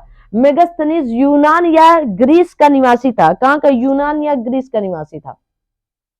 अब आपके प्राचीन कालीन स्थापत्य कला, चित्रकला और संगीत कला से संबंधित कुछ प्रश्न है जो थोड़ा सा बड़ा है। तो आपको सारनाथ में धमेक स्तूप के बारे में निम्नलिखित में से कौन सा गलत है? धमेक स्तूप कहा गया है, स्तूप का आधार व्यास 28 मीटर और चौड़ाई 43.6 मीटर है। ठीक है, निचले हिस्से के सामने वाले पत्थर पर मौर्य मूल की फूलों की नक्काशी की गई। यही बात गलत हो गई। ठीक है ना। कहा गया अगला, 249 ईसा पूर्व में मौर्य राजा अशोक द्वारा बनाई गई पुरानी संरचना को प्रतिस्थापित करने के लिए 500 ईस्वी में बनवाया गया था। सही है। कहा गया स्तूप हिरण्य पार्क या आपके ऋषिपत्तनम में स्थित है, जहां बुद्ध ने ज्ञान प्राप्त करने के बाद अपना पहला उपदेश दिया था। ठीक है, इनमें से उपयुक्त में से कोई नहीं, ये तो है ही नहीं। तो दूसरी बात, सारनाथ में धमेक स्तूप का निर्माण सम्राट मौर्य सम्राट अशोक ने करवाया था। धमेक स्तूप ठोस गोलाकार कहा गया बुर्ज की भांति है। यह आपके 43.6 मीटर ऊंचा, 28 मीटर चौड़ा। इस स्तूप का निचला हिस्सा कहा गया, निचला हिस्सा जो है वो क्या है? गुप्त मूल के पुष्पों की नक्काशी से सजा हुआ। स्तूप आपके कहा गया हिरण्य पार्क ऋषिपत्तनम में स्थित है, जहां बुद्ध ने ज्ञान प्राप्त करने के बाद अपना पहला उपदेश दिया था। इसलिए दूसरी बात गलत है। विजयनगर वास्तुकला द्रविड़ शैली का सबसे विकसित उदाहरण है। निम्नलिखित में से कौन सा मंदिर विजयनगर स्थापत्य शैली का माना जाएगा? तो आप क्या बोलोगे? आप कहेंगे विरूपाक्ष मंदिर। ठीक है, विरूपाक्ष मंदिर। चलिए आगे आते हैं, क्या होगा? विरूपाक्ष मंदिर। विरूपाक्ष मंदिर कर्नाटक राज्य के हम्पी में तुंगभद्रा नदी के किनारे पर स्थित पवित्र और ऐतिहासिक स्थल है। इसे विश्व धरोहर स्थल में शामिल किया गया। यह मंदिर भगवान शिव को समर्पित है। यह विजयनगर स्थापत्य शैली में बनाया गया है। इस मंदिर में महाभारत का दृश्य अर्जुन द्वारा द्रौपदी से विवाह करने के लिए मछली को मारते हुए दिखाया गया है। ठीक है, अगले क्वेश्चन की तरफ चलते हैं हम लोग और देखते हैं अगला क्वेश्चन। सोमनाथ मंदिर गुजरात में स्थित है। आपके कहा गया वेरावल बंदरगाह में। तिरुपति मंदिर आंध्र प्रदेश के चित्तूर जिला में और मीनाक्षी मंदिर तमिलनाडु के मदुरई में स्थित है।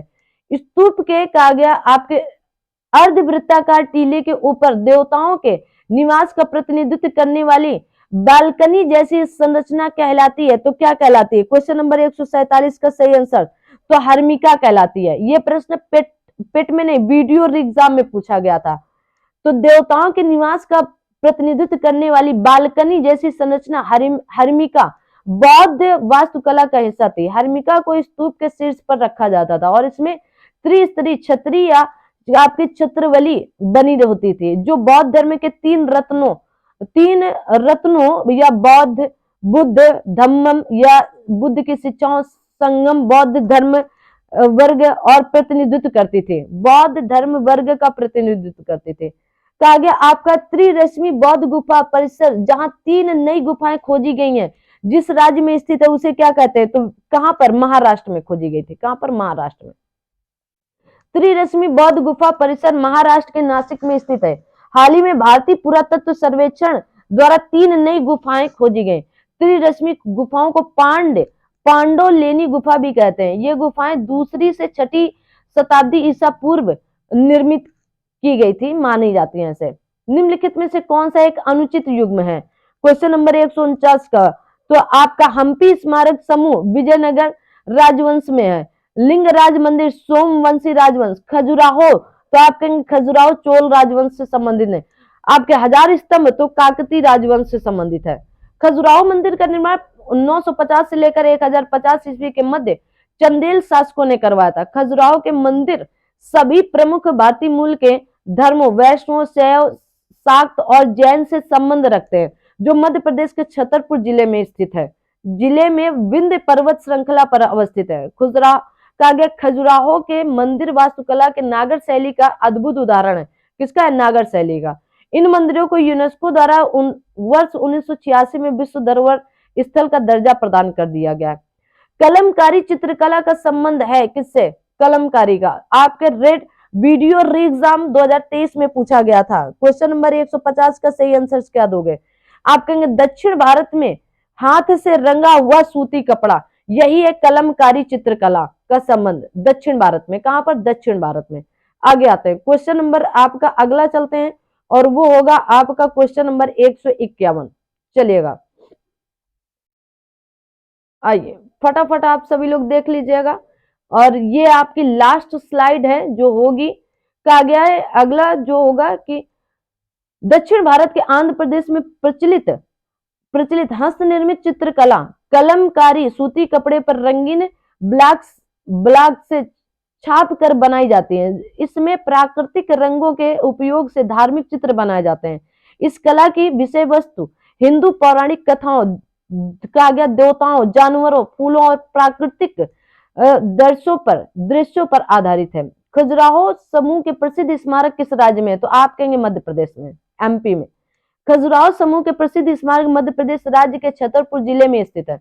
खजुराहो के मंदिरों का निर्माण 900 ईस्वी से लेकर 1130 ईस्वी के मध्य चंदेल राजाओं द्वारा कराया गया था। यहाँ के मंदिरों में कंदरिया महादेव का मंदिर सर्वोत्तम माना जाता है। कहा गया मंदिर आपका बताना है कि किसके लिए। मंदिर आपका एलोरा महाराष्ट्र में स्थित एक प्राचीन हिंदू मंदिर है जो चट्टानों को काटकर बनाए गए सबसे बड़े मंदिरों में से एक है। कैलाश मंदिर, कैलाश या कैलाशनाथ मंदिर दुनिया में सबसे बड़ा एकात्मक मंदिर है जो एलोरा की गुफाओं या महाराष्ट्र में स्थित है। इनका निर्माण 8वीं शताब्दी में राष्ट्रकूट राजा कृष्ण प्रथम ने करवाया था। किसने? कृष्ण प्रथम। ये इंपॉर्टेंट है।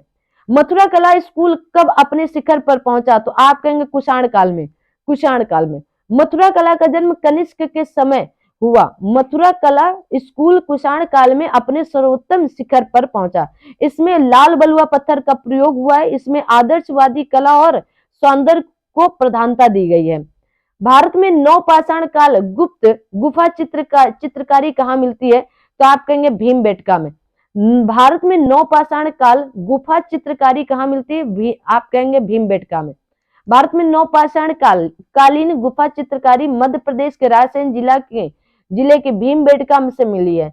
मानव शरीर ढकने के लिए पशु चर्म, पत्तों एवं छालों का प्रयोग करता था, परंतु इस काल में उसने वस्त्र निर्माण सीख लिया। भीमबेटका में प्रयुक्त रंग इस तथ्य की पुष्टि करते हैं कि उसने वस्त्रों को रंगने की शुरुआत कर दी थी। क्या? वस्त्रों को रंगने के। आज जो रंग बिरंगे कपड़े पहनते हो ये वहीं से निकल कर आया। कहा गया प्रागैतिहासिक काल की चित्रकारी वाली प्रसिद्ध पंचमुखी गुफाएं निम्नलिखित में से किस जिले में है? तो आप कहेंगे सोनभद्र जिले में। कहां पर है? सोनभद्र जिले में है। ठीक है, ये था आपका लास्ट क्वेश्चन 155वां। कहा गया आपके प्रागैतिहासिक काल की चित्रकारी वाली प्रसिद्ध पंचमुखी गुफाएं उत्तर प्रदेश के सोनभद्र जिले में स्थित है। ये विंध्याचल और कैमूर श्रेणियों के गुफा आश्रयों में स्थित है और लगभग 250 रॉक कला पेंटिंग है। तो ये थी आपकी प्राचीन इतिहास जिसकी हम चर्चा कर रहे थे। अगला आपका टॉपिक होगा मध्यकालीन। ठीक है, तो मेडुअल हिस्ट्री आ जाएगी। तो मेडुअल हिस्ट्री की बात अगले वीडियो पर हम लोग करेंगे और कितने प्रश्न है उनकी चर्चा भी करेंगे। अगर आपने अभी तक चैनल को लाइक शेयर सब्सक्राइब नहीं किया तो कर लीजिएगा और आप देखेंगे यहाँ से आपको जबरदस्त लाभ मिलेगा। ठीक है, मध्यकालीन इतिहास के बारे में अगले चैप्टर में हम लोग मतलब अगले वीडियो में पढ़ेंगे। यहाँ तक की पूरी कहानी आप लोगों को 155 क्वेश्चनों की बता दी गई है जो प्राचीन इतिहास है। अगर अभी तक आप लोगों ने इस चैनल को लाइक शेयर सब्सक्राइब नहीं किया तो प्लीज सब्सक्राइब करते चलें। लेखपाल, UPSI, UP police, UP home guard के लिए जबरदस्त तरीके से टेस्ट प्रैक्टिस सेट और इस तरह की एक एक आपको सब्जेक्ट की क्लास या टॉपिक वाइज क्लास मिलती रहेगी। तो मिलेंगे नेक्स्ट वीडियो पर, तब तक थैंक यू।